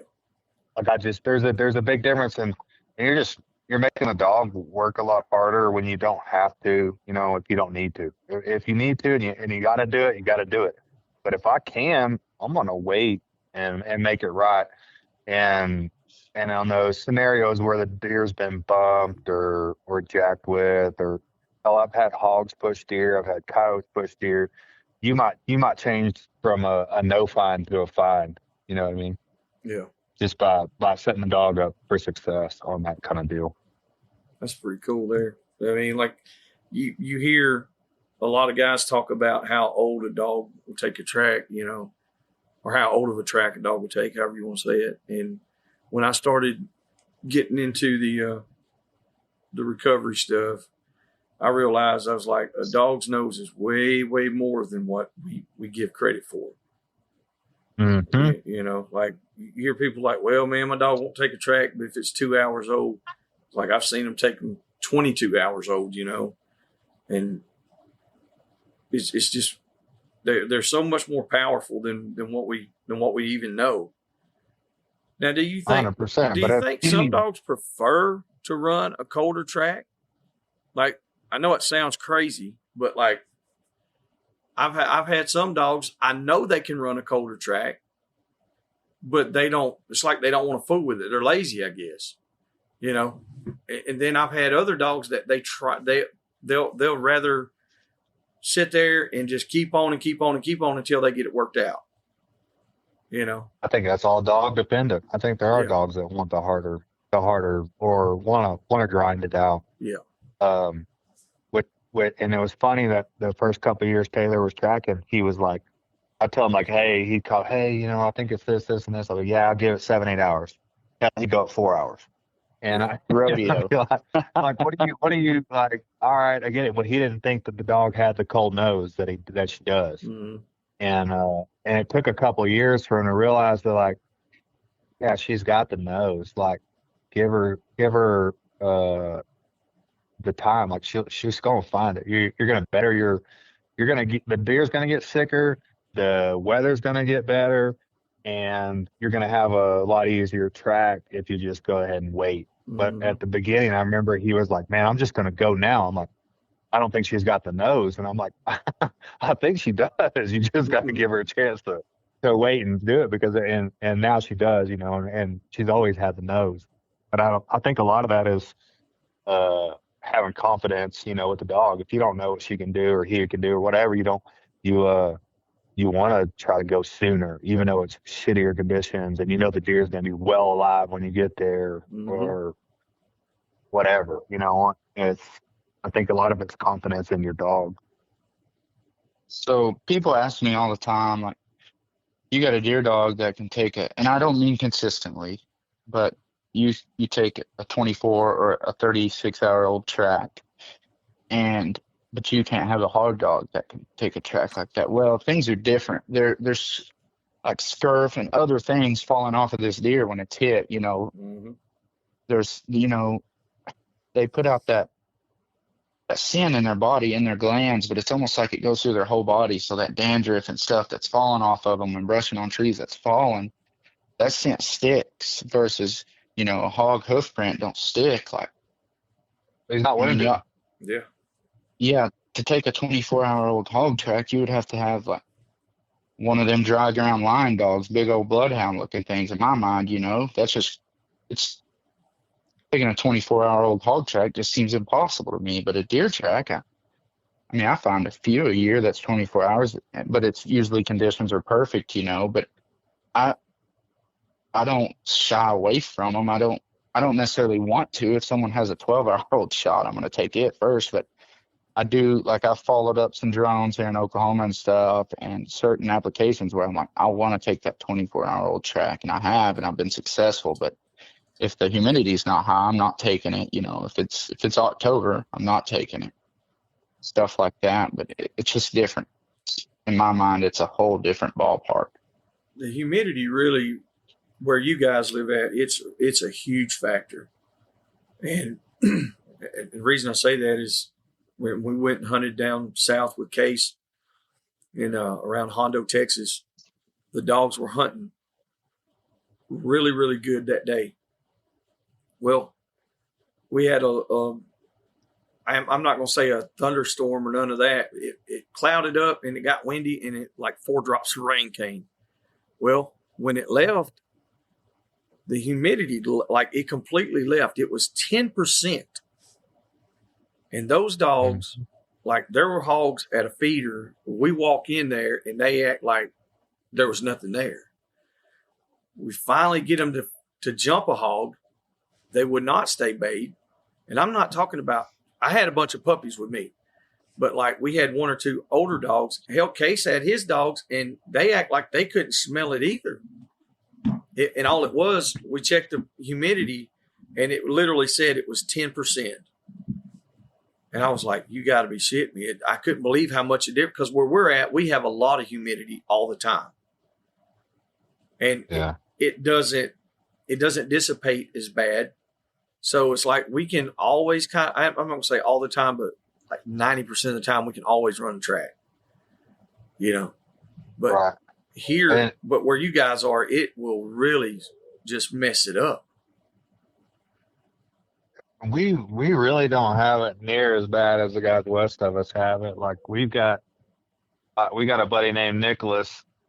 Nick Lees runs a deer dog tracking deal out of West Texas, and I mean, and he has for I mean he runs straight hounds, and a lot of our stuff's got cur mixed in or whatever. And Good like, looking I'm not gonna hounds get too. yeah, very good looking dogs, and he's consistently like 30%. So was good for him. I'm like, I don't even want to drop a dog under 40%, much Mm-hmm. less 30. And he's regularly having to drop it, 10 to 30% humidity. And it's a lot worse out there than it is where we are. Usually it's the early October that's bad for us, and I say Okay. bad, like it's not near as bad as it is west of us. Like, and he's Mm-hmm. probably 4 or 5 hours west of us, still in Texas, but just, it gets even worse over there, and then you start getting to that dry ground shit that I don't know nothing about. But it's we've got it okay after mid-October through the rest of the season, maybe November. You can just kind of run whenever you can run. You know what I mean? Just kind of pan it out when you think the deer's thick enough to run it. But early season is a little bit different. But for like it can, we don't have it near as bad as those guys do out west. Yeah, that's what I say. It was the conditions and the ground itself was nothing but sand and cactus where we were at. You know, Yeah, like we were. right. I don't know if you know where Case lives at, Case Frida, but he's I know down. where Hondo is. Yeah. All right, so he's down around Hondo, and we hunted further south. We were closer to the border, and man, I'm telling you, like you said, you damn near got to have a dry ground dog down there. Right. That's a total different game down there for sure. Yes, You really got to play your cards right. If you're tracking down there, if you're tracking deer or whatever, I think that, I mean, your timing would play a huge role on how you orchestrated when you drop the dog or not. Mm-hmm. Unless you got the baddest dog on the planet, then by all means. Yeah, then just drop him out. Yeah, and another thing when we're in Oklahoma tracking, which I do a lot in Texas with Ricky, I prefer Texas. Like if Ricky's at the station, I prefer there, but we fight a lot of, the legal stuff with Oklahoma. It makes everything so much harder. So Really? much harder. Tell us Yes. about the laws in Oklahoma and how all that stuff goes. So it's an unleashed state. Mm. So the way Oklahoma has, I'll just tell it to the best of my knowledge. There's statutes in Oklahoma, state laws, like every state has statutes. And there's the Oklahoma Game and Fish Regulation. So this is where we run into a kind of gray areas here. The Oklahoma Game and Fish Regulation obviously states, says word for word, tracking with the dogs allow the hunters the use of a leash dog to help locate a downed game animal after notifying a game warden with location and time. Oh, man. No person may have any means of take on them while tracking with dogs. So we run into like I said, an issue there. First off, you can't dispatch wounded animals, which is sorry. It is. Like, I can't tell you how sorry it is, but you run into the issue with another issue with calling the game wardens. And some game wardens are awesome, man. The game wardens, there's a couple around here. They're awesome. Oh, I'm buddies with them, They're cool. I shoot them a text, say, hey, I'm tracking here, but I track all over Oklahoma now primarily, and you run into those guys or those younger guys that are like, want to meet you at the gate and follow you. I'm like, some guy didn't call me to track his deer. And I, to clarify, I'm not out here knowingly tracking illegally shot deer. I don't do that. But I say it as They don't nice want you as I to can. show up with a game warden with you. They don't want you to show up at the front gate with a game warden on your hip. Yeah. Mm, And a lot of the game wardens are very cool and say, okay, thanks for letting me know. You never hear back from them, which is how it should be if we have to notify them at all. But some of them, and I have ran into them, I actually got in kind of a little bit of trouble, I guess. He tried to give me a ticket last year, but it wasn't, he had no means to give me a ticket. And after I, got him to calm down and explained it to him over the phone, the laws and regulations, and you can't give me a ticket for this. And he didn't, and he apologized, and he was awesome. And that was all over me not contacting a game warden. Well, in the regulations, it says the hunter has to contact the game warden. Anyways, yeah. I have always contacted game wardens. That particular one, I did not. I don't know, for whatever reason. It was early morning. I actually stayed in a hotel that night.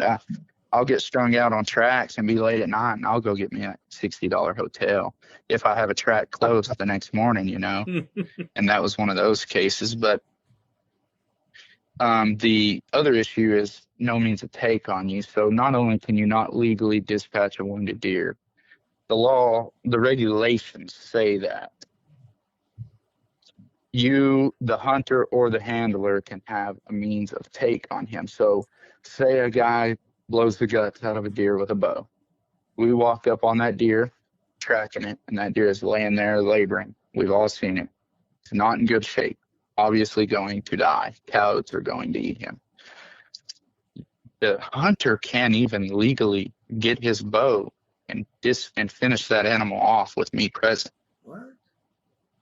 Yes, that no means of take on the person or handler while tracking the dogs is what the law states. The regulation states. So there's a statute. This is where you run into the gray areas, and this is where it's kind of unclear. Title 29, Section 5, Chapter 203 to be exact, in the statutes, a hunting dog trainer may carry shotguns or firearms on public or private property other than state parks where hunting game to kill is prohibited. Also, Oklahoma is a constitutional carry state, which we all know you can openly carry. Yeah. And that, first off, if you don't want to dispatch wounded animals or anything, you're dealing with, which y'all know, Ricky knows, every kind of person in the world, and anymore, it's just getting worse. And there are a few people I've encountered that I'm, I want a gun on me, man. I'm not out here in the woods. These guys get mad I don't find their deer, and then they want to fight me or something, You've had that happen. Yeah, I have. I've been in a couple situations. We don't have to dig off in that, but yeah, we've run into situations like this. That's awesome. Yeah, and I don't say this like I want a gun. Like, I'm not scared of nobody. I'm confrontational if anything, but you just think as trackers as a whole, like, you're trying to tell me I can't carry a gun, on me. The state's a constitutional carry, so the regulation states you can't have any means of take. So you draw the line there. Which rule do you follow? Do you follow the Oklahoma state laws, or do you follow the Game and Fish regulations? Yeah, that's a quandary. Yeah, and it's sad. So, I can't speak for everybody. I can speak for myself. But in theory, I can't tell you how many deer we watch walk away per year because coyotes are going to kill them. And that's what happens. And that's what people do because, a lot of people follow the law. And yeah, that's crazy.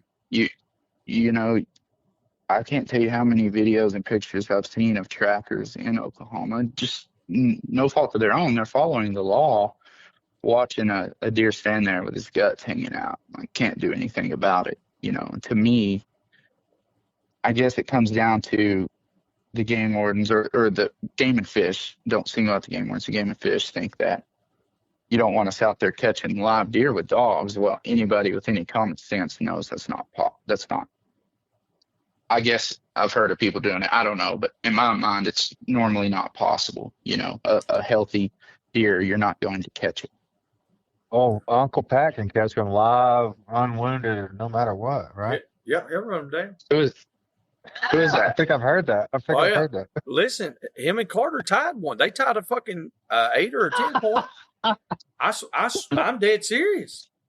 Like, I believe it. They weren't shooting at it or nothing. They ran him. They put them dogs on it and ran it somebody's down and caught it and tied it. Who is that? Yeah, that's for the truth. That's a truth.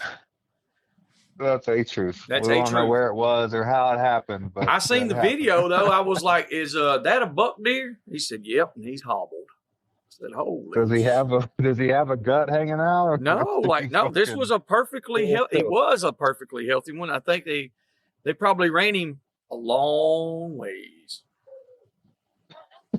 And he got tired. He got tired. We got them long deer. Them dogs that'll keep running.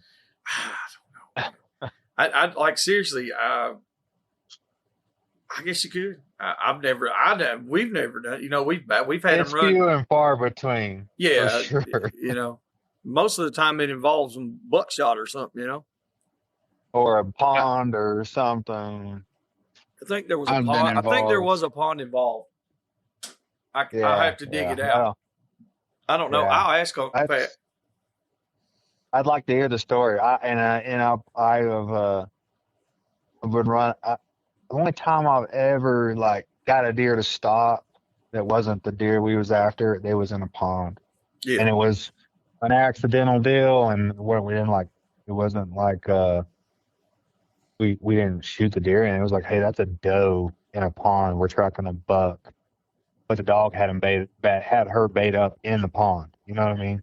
And it Mm-hmm. was like she just felt safer there, you know. And I was like, and I always stand on the deal we always say is like, you know, people get upset whenever you talk about dispatching deer. Oh, he was gonna live and blah blah. Well, I always and I still stand by this. Like if a deer is gonna stop and let a dog bark at it, especially not in a pond or Something's whatever, wrong. like Yeah, something's something's wrong happening. with that deer, and it's yeah, they're not, you know, they're mortally wounded. You know what I'm saying? So, and to that to be said, like half the deer that we track are deer that are mortally wounded that are still alive. So, like to what Taylor was saying, so say he finds, uh, say he tracks 100 deer and he finds 50 of them. Well, half of them are going to be alive, and the other half are, you know, dead on arrival, and then the other half he's going to have to walk away, or he has to leave the entire area, and the hunter has to come back in with the weapon that he shot the deer with and dispatch that animal again. Hmm. So that's And where hope the it's still whole there. right, and then pray that that deer is still there. And it's just it's hard to fathom how it's even ethically, morally a thing. It's just weird. Is it? I don't like it, but and obviously I get to do it in Texas, so I get to see it. Like I put 45, 50 deer on the tailgate, 25 of them I had to shoot. You know what I mean? And deer that would have died normally, mortally wounded deer that would have died. You know, Yeah. and not been found, or you come up find them, could have dispatched them, but you can't. And then you go back to the truck to get your bow, and you come back and the deer's gone.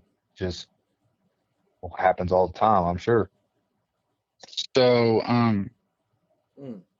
back to what you're back to what you're saying. I don't really have a problem, or I don't think a lot of us have a problem.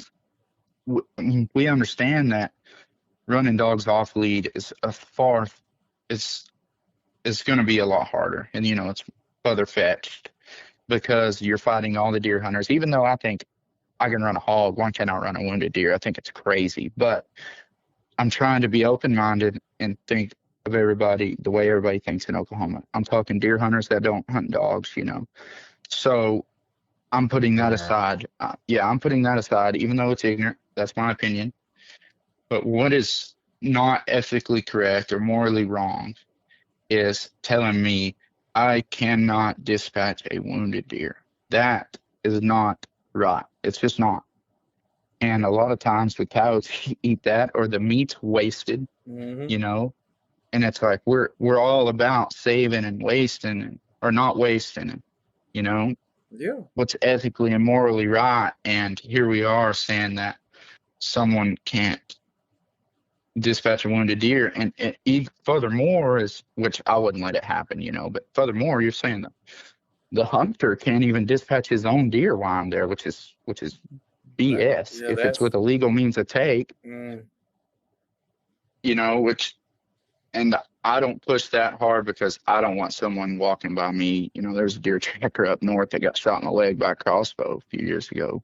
oh, And I, really? I don't want a hunter carrying a gun, because you're dealing with younger kids or even older men, that just don't know all the time. But that's kind of where I stand and what I hope to push forward in the future. That I've spoken to the game wardens. Where the game wardens work in Oklahoma is we have 8 districts.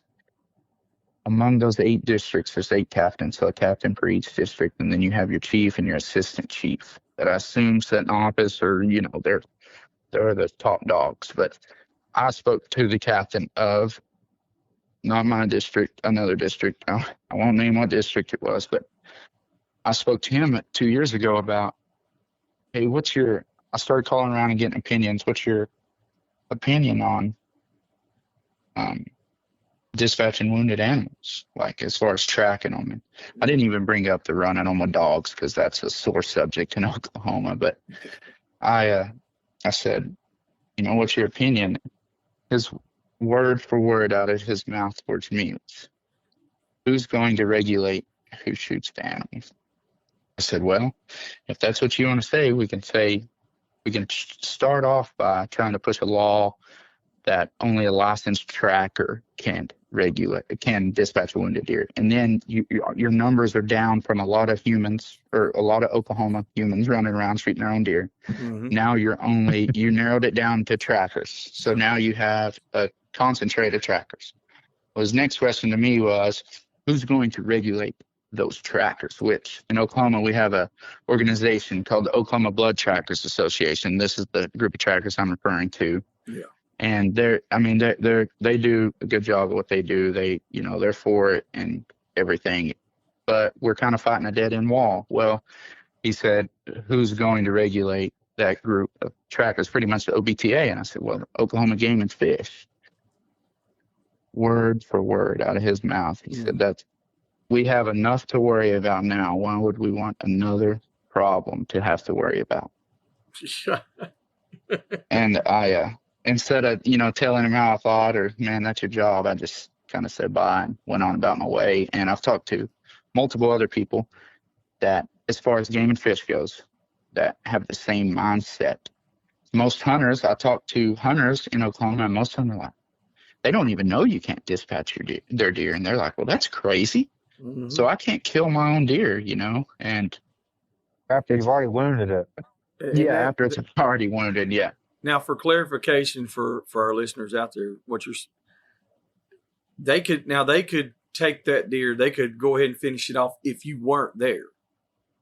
Right. Yes. Like if it was just them and so if they tracked their own deer, if they walked it down and put their nose on the ground and sniffed her out, they could go ahead and finish it off. But since they got a qualified person with a dog that can do this, they can't do it. Holy shit. Yes, and I should have clarified No, that. I just... you can dispatch your own deer, but I'm talking with the weapon that you use, though. You can't, take a bow, or, say you shot the deer with a bow, you can't go track it down and shoot it with a rifle. Or you got your pistol, weapon. You got your little kill tech on the side. No. Oh, shit. No, not if you shot with a bow. So you got to go back in with a bow and shoot the deer again. What about a knife? You can't. You just got to have the bow. Even that. I think even the knife is illegal. Any means of tape on their person. That is crazy, fellas. That's a new one on me for sure. Because and I've talked to quite a few people about these things, and I try to educate myself as much as possible. But that is absolutely retarded. And I mean that. Tell me about it. Respectfully, but even us. Yeah. Here where we're at, we got a lot of weird stuff, a lot of regulations and laws, but most of these old boys around here carry a big bubble blade and they just reach up there and just snack her on down, Yeah, and I've done that a handful of times in Texas. There's been situations where I don't want to shoot or whatever. Yeah. And I'll tell you right now, I've had my ass planted. Yes. On a deer that I thought was dead or, really close to dead, and that son of a bitch wake up. I've got a scar on my hand where I got freaking bulldozed one time. While I had a knife out, dog's bayed, but he's barking, kind of chewing on its ass, like, hey, he's alive, but he ain't going nowhere, kind of deal. Yeah. Walk up, pull the knife out to finish him, and that son of a bitch wake up and plant your ass on the ground, put a brow tine through my freaking palm of my hand. Damn. Yeah, I'm not into all that with the knife deal. Not with the deer.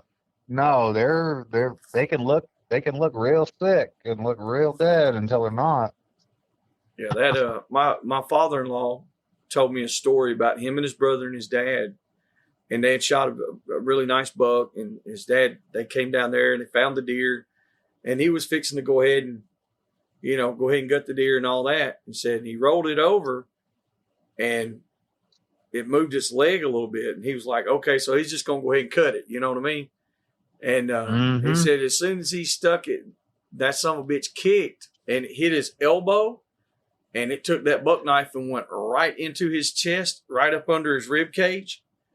And and I mean, it nearly killed him. Like if it hadn't been for the boys being there, and keep in mind at this time they were teenagers, so they were able to help him get him to the truck and get him to the hospital. If it hadn't been for that, he'd been dead. Yeah. So yeah, these boys around here, a lot of them they do that with a knife. I'm like, guys, that is not the best way to do it. And I'm not a professional by no means, but that's just common sense. It is. I've done it a lot and had no problems. Like but you're crazy. Nine times out of 10, no, I'm just trying to not shoot ammo and blow my ears out. but I guess it was probably 2 or 3 years ago. I had two in less like 2-3 weeks apart. I had 2 deer just bulldoze my ass, and I was like, you know what? I don't give a shit if they're 3 feet away or 30 yards away. I am shooting them. I am done trying to knife deer. It is stupid. No, we get which as I guess as trackers as a whole, we probably get a bunch of back whack calls, and they're always funny. The guy shoots a deer, goes and gets his buggy, comes back just like my story, and the deer's gone. And I'm like, man, I can't find that deer for you. And which it happens all the time, but I get a call this last year from a guy, and his little daughter had shot her first buck.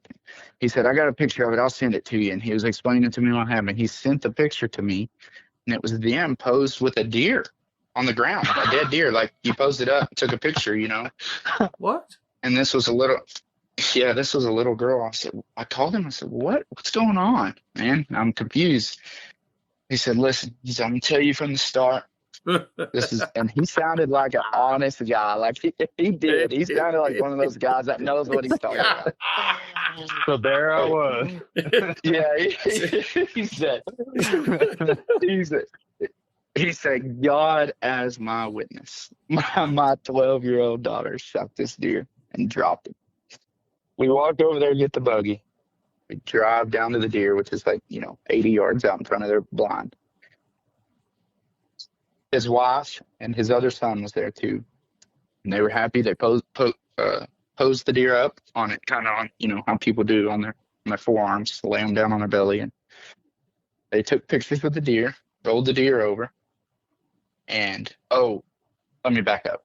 So the deer had kind of come alive and was kicking around when they got out there, and he had a 45 caliber pistol or something. I don't know, just a normal, maybe it was a 40. And he shot the deer in the neck at point blank range, and the deer just fell over. The deer was another dead. Back whack. Yeah. 2 back whacks in a row. So I'm like, oh, this is getting awesome. I'm fixing to head your way, That's what I'm thinking. I'm like, I like this. Well, they rolled the deer over after they took pictures and poked it with a knife, and the deer kicked him in the chest and got up and ran off. Oh, shit. Yeah, no joke. And he said that they had already checked the deer in. So when they took the picture and they're sitting there, they're taking pictures of the deer. I'm sorry. I'm trying to hold it together. I promise. The wife is checking it in online, and they get it checked in. He's like, man, I don't know what to do. My girl is her first deer, and she's not even going to get another chance because she don't have another tag. I was like, man, I want to help your daughter. I do, but let me just tell you the truth. And what had happened was he just shot it in the neck meat with that 40 at point blank range, and it didn't do nothing. Final shock. Yeah. Yeah, just pretty much. He was waking up the first time. Oh yeah, it was a back. He showed me where the hole was because the rifle hole, he could see it, and he was like, yeah, it was up in the back strap.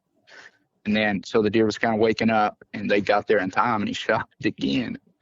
Gone. He said, you should have seen the look on my daughter's face when that deer ran. Oh, I bet. I'd like to see the look on his face too. He said, man, He said, I'm sure you deal with a bunch of BS. He said, but what I'm going to tell you, you're not going to believe me. He said, but I just want you to know God is my witness, and everything I tell you is going to be the truth.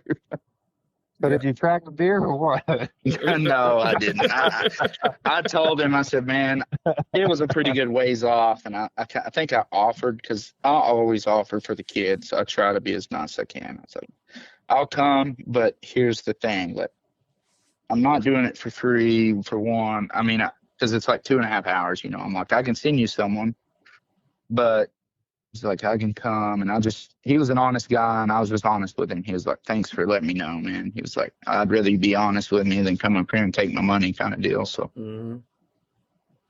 yeah, because he's already had a bad enough time. That's he didn't need anything else. I said, where was that 40 while the deer was running off? He said, brother, my chin was on the ground and I didn't know what to do. Yeah, I imagine so. Man, that's crazy. There is so many wild stories with tracking deer, man. It's like there's nothing ever to this day that'll blow my mind. They'll say something, well, you wouldn't believe it. I'll believe it. I mean, it's weird. I mean, and that goes with any kind of hunting. I mean, you're always going to have those 1 in a million type scenarios, but usually the 1 in a million type scenarios are who are calling us. You know, it's like, this happened. And you're like, you wouldn't believe it. No, I believe it. Well, there's no way that deer would run uphill. Yeah, by God, he will run up that hill, and he'll jump off the other side and swim across that lake and then run across the soccer field at the town field. I mean, like, they're trying to get over there. This is life or death. Yep. There you go. You said it right then. That's what a lot of people they're not realizing, that it's life or death for them. You know, that's life or death. For us, we're just trying to, you know, we're just doing our thing. But for them, they're like, shit, I got to go. Yeah. It's pretty wild. It's crazy how smart they can be too. Like, you know, hogs are smart, don't get me wrong, especially an old boar hog. They'll do some foolery to the dogs, but man, a wounded whitetails, like usually a gut shot, they're normally kind of out of their mind a little, but like those leg shots and stuff, man, they'll do some funky stuff, and you're like, the whole time, for me anyways, I'm bad about not trusting my dog, and I'll be like, there's no way, and she's right every time. Yep. That deer will go through some stuff that I'm like, there's no way he climbed this rock cliff here, no way. And they do every time. Yeah, I think that's a hard thing for, especially a lot of newcomers, is trusting that dog. I still have my moment. I do too. I mean, but you know, like I said, for people who are just getting started in it that first year, oh man, dude, you know it's got it. I remember, like I said, I still do it. Within the first 2 weeks of October, Ricky's gonna call me, or I'll call Ricky and say, "Man, I just don't know." And he'll say, "Trust your dog," and I'll say the same to him. I mean, even Ricky, he's been doing it a lot longer. I'm like, dude, first off, if I'm in the woods with Huck, I'm trusting him, not myself. Yeah, I got you. Happens. Oh, he'll leave him in the woods just as quick as anyone. Oh, now, come on. I've done heard a lot about old Huck now. He can't be that bad a dog. He ain't bad, but he ain't perfect. Well, I mean, he's not not perfect. too far from it. He bit you. Ain't he the one that bit you? Oh, yeah. Well, I mean, it wasn't like a dog. I forget it. It wasn't a dog attack. It was the first time me and you really, when we very first started talking, you was like, you ain't going to believe this shit. He sent me a picture. I said, we talked about it that night. Yeah. That was so wild. I was like, holy, when you sent me your hand, that's what happened. You didn't tell me nothing. You just sent me that picture. I was like, that looks like a dog bite. I said, either that or a hog done got him or something. And I looked at it, I was like, holy shit, maybe the Mexican mafia got him. I don't know. But like, this man is in need of a medical attention. And it was just old Huck. It's just old Huck. Doing Huck things. Yeah, he was doing the Huck things. Yeah, we talked about that same shit, talking about him and that dog. It was like 2 days later. I swear to Yeah, God. it was. Yeah, you was like, well, it happened. That's Yeah. wild. No, Ricky had a female he was running, and this is kind of when I was pitching in with him, trying to go as much as I can, my first year or two. On those easier tracks, when Gypsy started going, he would take his female and we'd let both females run it. And there was a good chance someone was getting bit when we got to the deer, Them two females did not like each other at all. Damn. They were fine. You can put them in the dog box. They'd ride together, but over a carcass or a deer, man. There's something about a dead deer on the ground. It's like they are not about sharing it. Really? The first deer I put Gypsy on, she was 3 months old. And like I said, it was just a doe that went 50 yards. And I just let her up there. And they had my buddies at the time, their kid was probably a little under a year old, just old enough to kind of be sitting on his butt by the deer by himself. And she was chewing on the deer like she liked it. And I was like, man, she likes this. And that kid got over there and she snarled her lip and bit at him. And one thing I don't do is a mean dog. Mm-hmm. And I yanked on her. And my dad said, he was there. He said, when we got in the truck, he said, boy, you can't do that. I said, what?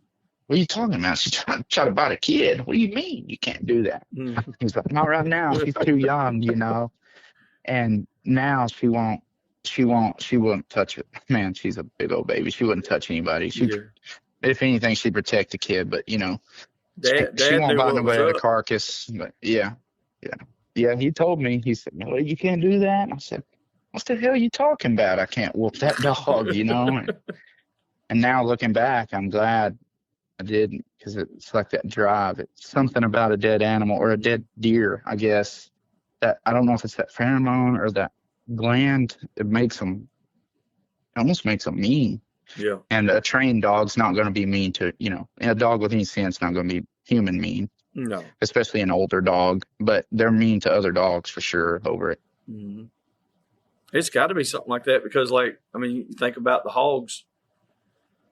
I don't know how y'all's dogs are on the hog, but we don't deal with a bunch of dog fights or none of that stuff, Oh, no. I'm not going to deal with it, So it's got to be something with that scent, like you said, with the pheromone, that or whatever it is. From I don't deal with, if I'm sitting on a hog, I don't want my dogs chewing them up, and I'll knock them in the head and they'll leave, and I can attest to this. Mm-hmm. And I don't like them chewing and they'll leave. I don't like them chewing on my stuff, but Gypsy is, man, she's very well mannered as far as she's tone broke like crazy. I would like to say almost sick her on a human. She's just real obedient dog, and I haven't had many of those just super obedient dogs. And when I'm dragging a deer out, I can beep her off a deer. I can be down in Texas, bait a mile away, and beep her one time, and she'll come to me. Yeah. But when I'm dragging that deer out, man, I shock her every year still, or have to whoop her, get onto her, because she'll ruin a cape. Mm-hmm. She won't. And Huck's the same way. You pretty much just got to put him on a lead with a deer there, a carcass, and get him out of there. And they know better. They know what to do. It's just something about that animal that they're drawn to heavily. Yeah, it's something there. I don't know what it is, but I like it. I figured you would. Yeah, it's like when guys will ask us, "Well, what do you do? What does he do when he finds it?" I said, "Well, if he's alive, you're gonna hear it. If he's dead, he's gonna eat it." And they're like, "What do you mean?" I said, "Well, if we don't get there pretty soon, he's gonna have the ass ate out of that deer." Mm-hmm. They're like, "Oh, what do you mean?" I'm like, "If we don't get there in 10, 15 minutes, you're not gonna have any back hands on that fucking deer. You're gonna eat it." They just can't believe it until you get there. And they're like, "Well, I shot his tail off." No, Huck chewed his tail off to get to his ass. Yes. Every time their tail be laying next to the deer, and he's in the ass getting that hams. Yeah. I like to see the Garmin show bait, and they'll be a few hundred yards out, and I'll just stand there, and I know they found it, but I'm kind of letting the dog get their own, without the hunter just getting mad at me. Because that's another thing.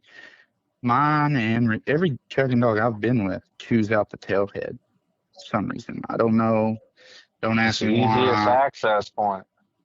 Yeah, Yep. I mean, that's just what they like. And I know that he's not ruining or she's not ruining the cake. And I like to do the little trickery where I'm walking up, like, oh, I don't know. And then I'll be like, dude, she found your deer. Come on. After I give them a few minutes, and that Like their 10 eyes will minutes get ago. big. Yeah. Their eyes will get big. Really? Really? So, yeah. That's pretty cool. I've always been really All right. intrigued by it, man. It's what you guys do is it's a good service, and you get to see the whole different side of dogs. It's something I don't really know good. any different. Like I don't know any. Like I've ran bird dogs when I was younger, but like I don't know any different. So when it's like when I was talking to Taylor when he was first starting, he was like, "Well, we'll play about this, this, and this." I'm like, "Well, they do this," and it was just like I didn't know any different. But like after running hog dogs and running the deer dogs and like running to a hog bay and running to a deer bay, it's a little bit different. I don't know why, but it's just I don't know. It's a little bit different for me. I don't know if I speak to Taylor, but uh, Like I said, I think it's just pretty cool that how involved you guys are with it and the level that you do this on. I mean, it's not like some just little hobby deal, like, and that's kind of what we do. It's like, yeah, we got a dog that'll find a deer. He's not going to, it's not finding every single deer and all that shit, but like if somebody needs a deer found, we do our best to help them. And there's a lot of times where we probably find the deer more than the damn dog, but like dogs like you guys have, that's a whole different caliber. And that's why, that's where the professional side of things comes in. And and it needs to be out there for the general public to understand it and to appreciate it more.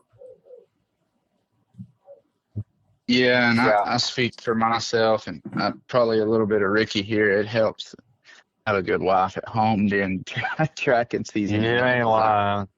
I'm never home. And luckily I got a good job. He does too. That lets us kind of go. And man, it's sometimes I look back after a week like that first week of October, I get to the end of it and I don't know how much I've slept really. Mm. And I'll start thinking, dang, yeah, I mean, I think that goes with everything, wife, good family at home to run dogs behind. It helps a lot. Yeah. We're both very fortunate that we get to do what we do because we're gone more than we're home for sure during those 2-3 months. It is. It's gotten to where now it's kind of cutting down. I quit running hogs and into the summer months just because it's just hot. And I used to be gung ho about it, but now it's getting to where I'm going to have to start back because I'm losing most of my time at the first of winter tracking. It's getting to where I can't hog hunt so I'm fixing to have to push my hog season forward a little bit. And that's probably what I'll do this year so I can get some more runs, keep them legged and stuff. Nothing wrong with that. We try to hunt as much as possible, but man, the heat is rough. We're going to hunt that Iron Dog tournament tomorrow. It starts tomorrow at noon and goes till Sunday at noon. It's a virtual hunt. Case Frida's putting it on. Like we done the Shake-a-thon, we started doing that a few years ago. Right. And it's one of those deals. Most of it's on the honor system. There's a lot of video involved. And like I've had people that, they've tested the methods and see if they can cheat or whatever. And always be those guys. Yeah, there's always going to be those guys. And I've disqualified several of them because I'm like, hey, it's not going to work. Sorry. But we're going to push the dogs in the next couple of days, and it's supposed to be really, really hot. So I'm going to have to be careful. I don't want to damn heat stroke none of my dogs, but at the same time, I hadn't got to hunt a whole lot the past few weeks. Yeah, and it's an unpopular opinion about hunting at night, but most of my life I've done a lot of my hog hunting at night, and I do just as fine. catching yeah. hogs at 9. I prefer it to a point, but starting at noon tomorrow just sounds crazy to me. Well, you can only have 4 dogs in the Like, tournament period. oh wow, man! I From mean, start to finish. Start to finish, baby. You got to. Hey, what are you feeding? So one gets cut down day just- one. yeah. You're down to 3. Yeah. And so, Hell yeah. like I said, I like it. I was talking to Case earlier, and I was like, I'm going to put 2 in it. It's not like trying to brag or flex or none of that, but I have a couple of dogs that could do this, I believe, single-handedly. Right. I don't know that I'll have to hunt that whole long. It's a 3-hog stringer. So if I can bust ass and get it done the first night, well, I mean, I don't have to run them that long. But if I don't, then we got to go longer. But it's one of those deals where Case has supported everything that we've done. So regardless, I'm gonna support him. It's kind of like you, Ricky. You support us, we're going to support you. That's the way we should do that with everybody. Keep this thing rolling. yeah, and you can also hunt at night though. See, that's what I'd be doing. But that's what I'm going to do. Yeah, I'm not talking about. I mean, if your dogs are legged up, they can take the heat, But I'm talking about my fat butt. At noon tomorrow, when I'm at work, I'll be thinking about y'all boys. No, like, I'm gonna be. wow. I got to be at the job. That's what I'm saying. It starts at noon. I'm not going to even hunt till. I might not even go till 3:00 Saturday morning. And go try to catch them early birds before the sun comes up, and then get back home. The guy I started hunting with, he was real big on, or one of the guys, he was real big on starting at like that 3 a.m. Yeah. And even in the winter, he would start at 3 or 4 o'clock in the morning because that's when them hogs are moving most, man. And it pays off. And then you've got 2 or 3 hogs caught by the time it gets daylight. Yeah. And then you can go ahead and hunt on till lunch, like in your early or late season winter when it's still kind of warm. That's right. And that's the way we've done for a lot of years. And now it's kind of, hell, just whenever we can go, really. It might be 2 o'clock in the afternoon, I'll make a drop, and then it might be 2 o'clock in the morning. Just kind of got to get it where we can get it. That's about it, so. But so with the heat and all that stuff going on right now, that's something that I feel like you need to express is everybody just pay attention to your dogs, even in the kennels and on the chain spots. Like them dogs can have a heat stroke just sitting there. Dude, it's been killing me. I'm up here in Colorado, and I've got my family watching the dogs while I'm gone. Hell, it's 55 degrees right now, and I'm sitting on the porch, and it's been 104 all week. And I'm like, hey, the dog's doing okay? Yeah, they're fine. I'm like, oh, I feel bad. I feel bad, but I'm also really happy with my life choices I'm picking this week to be gone from Texas. But it's been 105 all week, I think. And, it's been hot. I don't know. I'm in a jacket right now. Damn. I think for me, it's usually like the bulldogs that take the heat too. That's what I take good care of my bulldogs. But it's like those are the bay dog. He can usually get away and get some water. But them bulldogs, man, sometimes in the summer times, you need to keep some stuff handy on you to keep them going. And that's right. Get the vest off of them as soon as you can, stuff like that. Yeah, we try not to even vest up until we know we got them bayed and we can get there. It's just there's so many things, just little precautions you can do, and it does help. But every year I hear turn people them from 100 yards. Yeah, exactly. And that's probably what I'm going to do. Is be like, well, let's do something stupid today, and let's kick this dog out because I fucking know better than to do this, so I might as well. I'll try it. Never worked before, but fuck it. That's exactly right. It's like, I've done this 1,000 times, guys. Trust me, it's not going to work. All right, turn him loose. It's not going to work, bro. Fuck it. See, and that's called personal growth, Ricky. I know it. We can openly admit that, like, okay, we're wrong, but we're still going to do it. That's the best thing about I've gotten to where and it's taken a long time because I'm a stubborn son of a bitch. Yeah. But I've gotten to the point where I'm like, fuck it. Like I know I'm wrong. Like I know it. Like you ain't gotta tell me. I mean, I'm a Yeah. dumbass. I'm just gonna do it. Whatever. So you get to that point where you're either humble or you're stupid, one or the other. And Yeah. I've gotten to the point where it's just like, okay, I'm just gonna do it, Mm, or you know, I'm bad about doing stuff, turning loose on a late hog or something stupid. yeah. Which primarily I hunt with my dad now. Or if I'm with one of my buddies, I'll say, "Why'd I do that?" Mm, They'll look at me like, good. "You always Right? say that," you know. yeah. You knew better, It's but you still did it. That's what draws me to hog hunting. Sometimes it's like, and it's almost like it's my very first time to go to a bay. Sometimes, you know, Mm-hmm. But and you it's could like end the that. day on a freaking. You could end the day on a badass deal if you just dump that last dog. Yeah. Let's just do it one more time because we've got all the dogs We just caught up, everything's loaded, and we're almost to the truck. like that hog just ran across the road. Like Yeah. Oh, that'll get you every time. Oh, we're gonna catch him real quick. It's not gonna take long. we'll catch him or we won't. Yeah, ain't no doubt. So, The hog will go What? left, and my dogs will go right. mm-hmm. Well, here we go, I guess. That's right. Joey, what are we at? We're at like 2 hours. Yeah, we got a couple hours in on it, man. I think we done really good.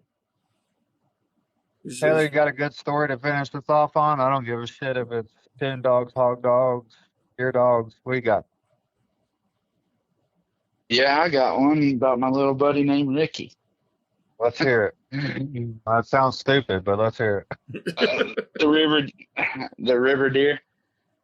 All right, let's hear it. We was in Texas and we had tracked a deer right before dark. We was on the side of the river and the guy had shot 2 deer. And this was when my dog was getting going too. She wasn't a young dog. And Ricky said, "I'm gonna take this one, you take that one." And they were both kind of the same deal. Well, Ricky went right, I went left. And no lights. Hey, we didn't have no lights, and this was right before dark. And I said, "I'll call you. I'm going." She takes off tracking, and Ricky's tracking. I got hooked on my system, so they're a few hundred yards in. I'm a few hundred yards in this way, and I get down there, and I'm standing on a barbed wire fence on a clear cut. She's working a trail, and all of a sudden, a deer crashes into a fence and jumps over the fence, and she's hot on his tail, you know. And not 50 yards later, she turns around and comes back. She kept hunting, and it was just kind of hard. And I walked back, and finally it was dark, and I was using my phone light and walked back. I said, Ricky had trouble on his too, couldn't find his. I said, "Man, I don't know. You know, I don't have an excuse. I think the deer jumped and ran, and because he crashed into the fence like that." I mean, I was like, "I guess he just didn't want, you know, I don't know what happened." And he was like, "Well, let's try it with Huck." And we turned Huck loose, and Huck went right down there where she jumped that live deer. And I ain't joking you, that wounded deer, his gut shot, was laying there alive 50 yards from where we jumped that deer. Mm. And if I would have just trusted my dog longer, you know, but that deer jumps, and we don't have no lights. The only light we have is what's on Ricky's pistol. That's a dispatcher, you know. I don't know, Streamline or whatever it is. This deer takes off, and he heads to the river, big river. And I'm like, "Oh, well, here we go." Me and Ricky take off through the woods, and Huck pays him, and he breaks, and we start running faster because he's trying to catch up to him. And all of a sudden, we heard, "Goose, goose, goose." Here come this deer down the middle of that river. It was shallow, and he was running. Mm. Huck was back behind him swimming. It was shallow enough he could touch, but Huck couldn't touch. And I bet this deer was 100 yards out. Ricky pulls that pistol up. He says, "You think I can hit him?" You can see his guts hanging out. Mhm. He said, "You think I can hit him?" I said, "I don't know." Drops him right in the river. Damn. Yeah, I bet he was 80, 90 yards out with a pistol. Oh, And dead eye dick here. I looked at Ricky and said, "What the hell?" And he had to get in his underwear and swim out there and get him. But that whole story, that whole time, I'm thinking, on the way home, I'm like, I don't even know what the hell happened with all this. This was just a messed up day. This whole day was just weird. That's a hell of a way to end it, though. You know, like you pull that pistol out and bust him at 80 or 90 yards. I would have said 100, 120. You know, myself, I would have tried to help Ricky out a little better, but you know, we all can't do that. But Well, 80 yards in a red dot is getting out there. yeah, you wanted to make it believable. Yeah, I'm gonna make it unbelievable. Be like, I shot that son bitch at 150 yards. You just wait, Joey. I'll send you the video tomorrow. Oh hell yeah, I definitely want to see that, man. Oh man, that's cool. There's too many stories to tell, man. Funny and good. I just always remember that one because like just one of those I remember. I don't know why, but it just stuck with me.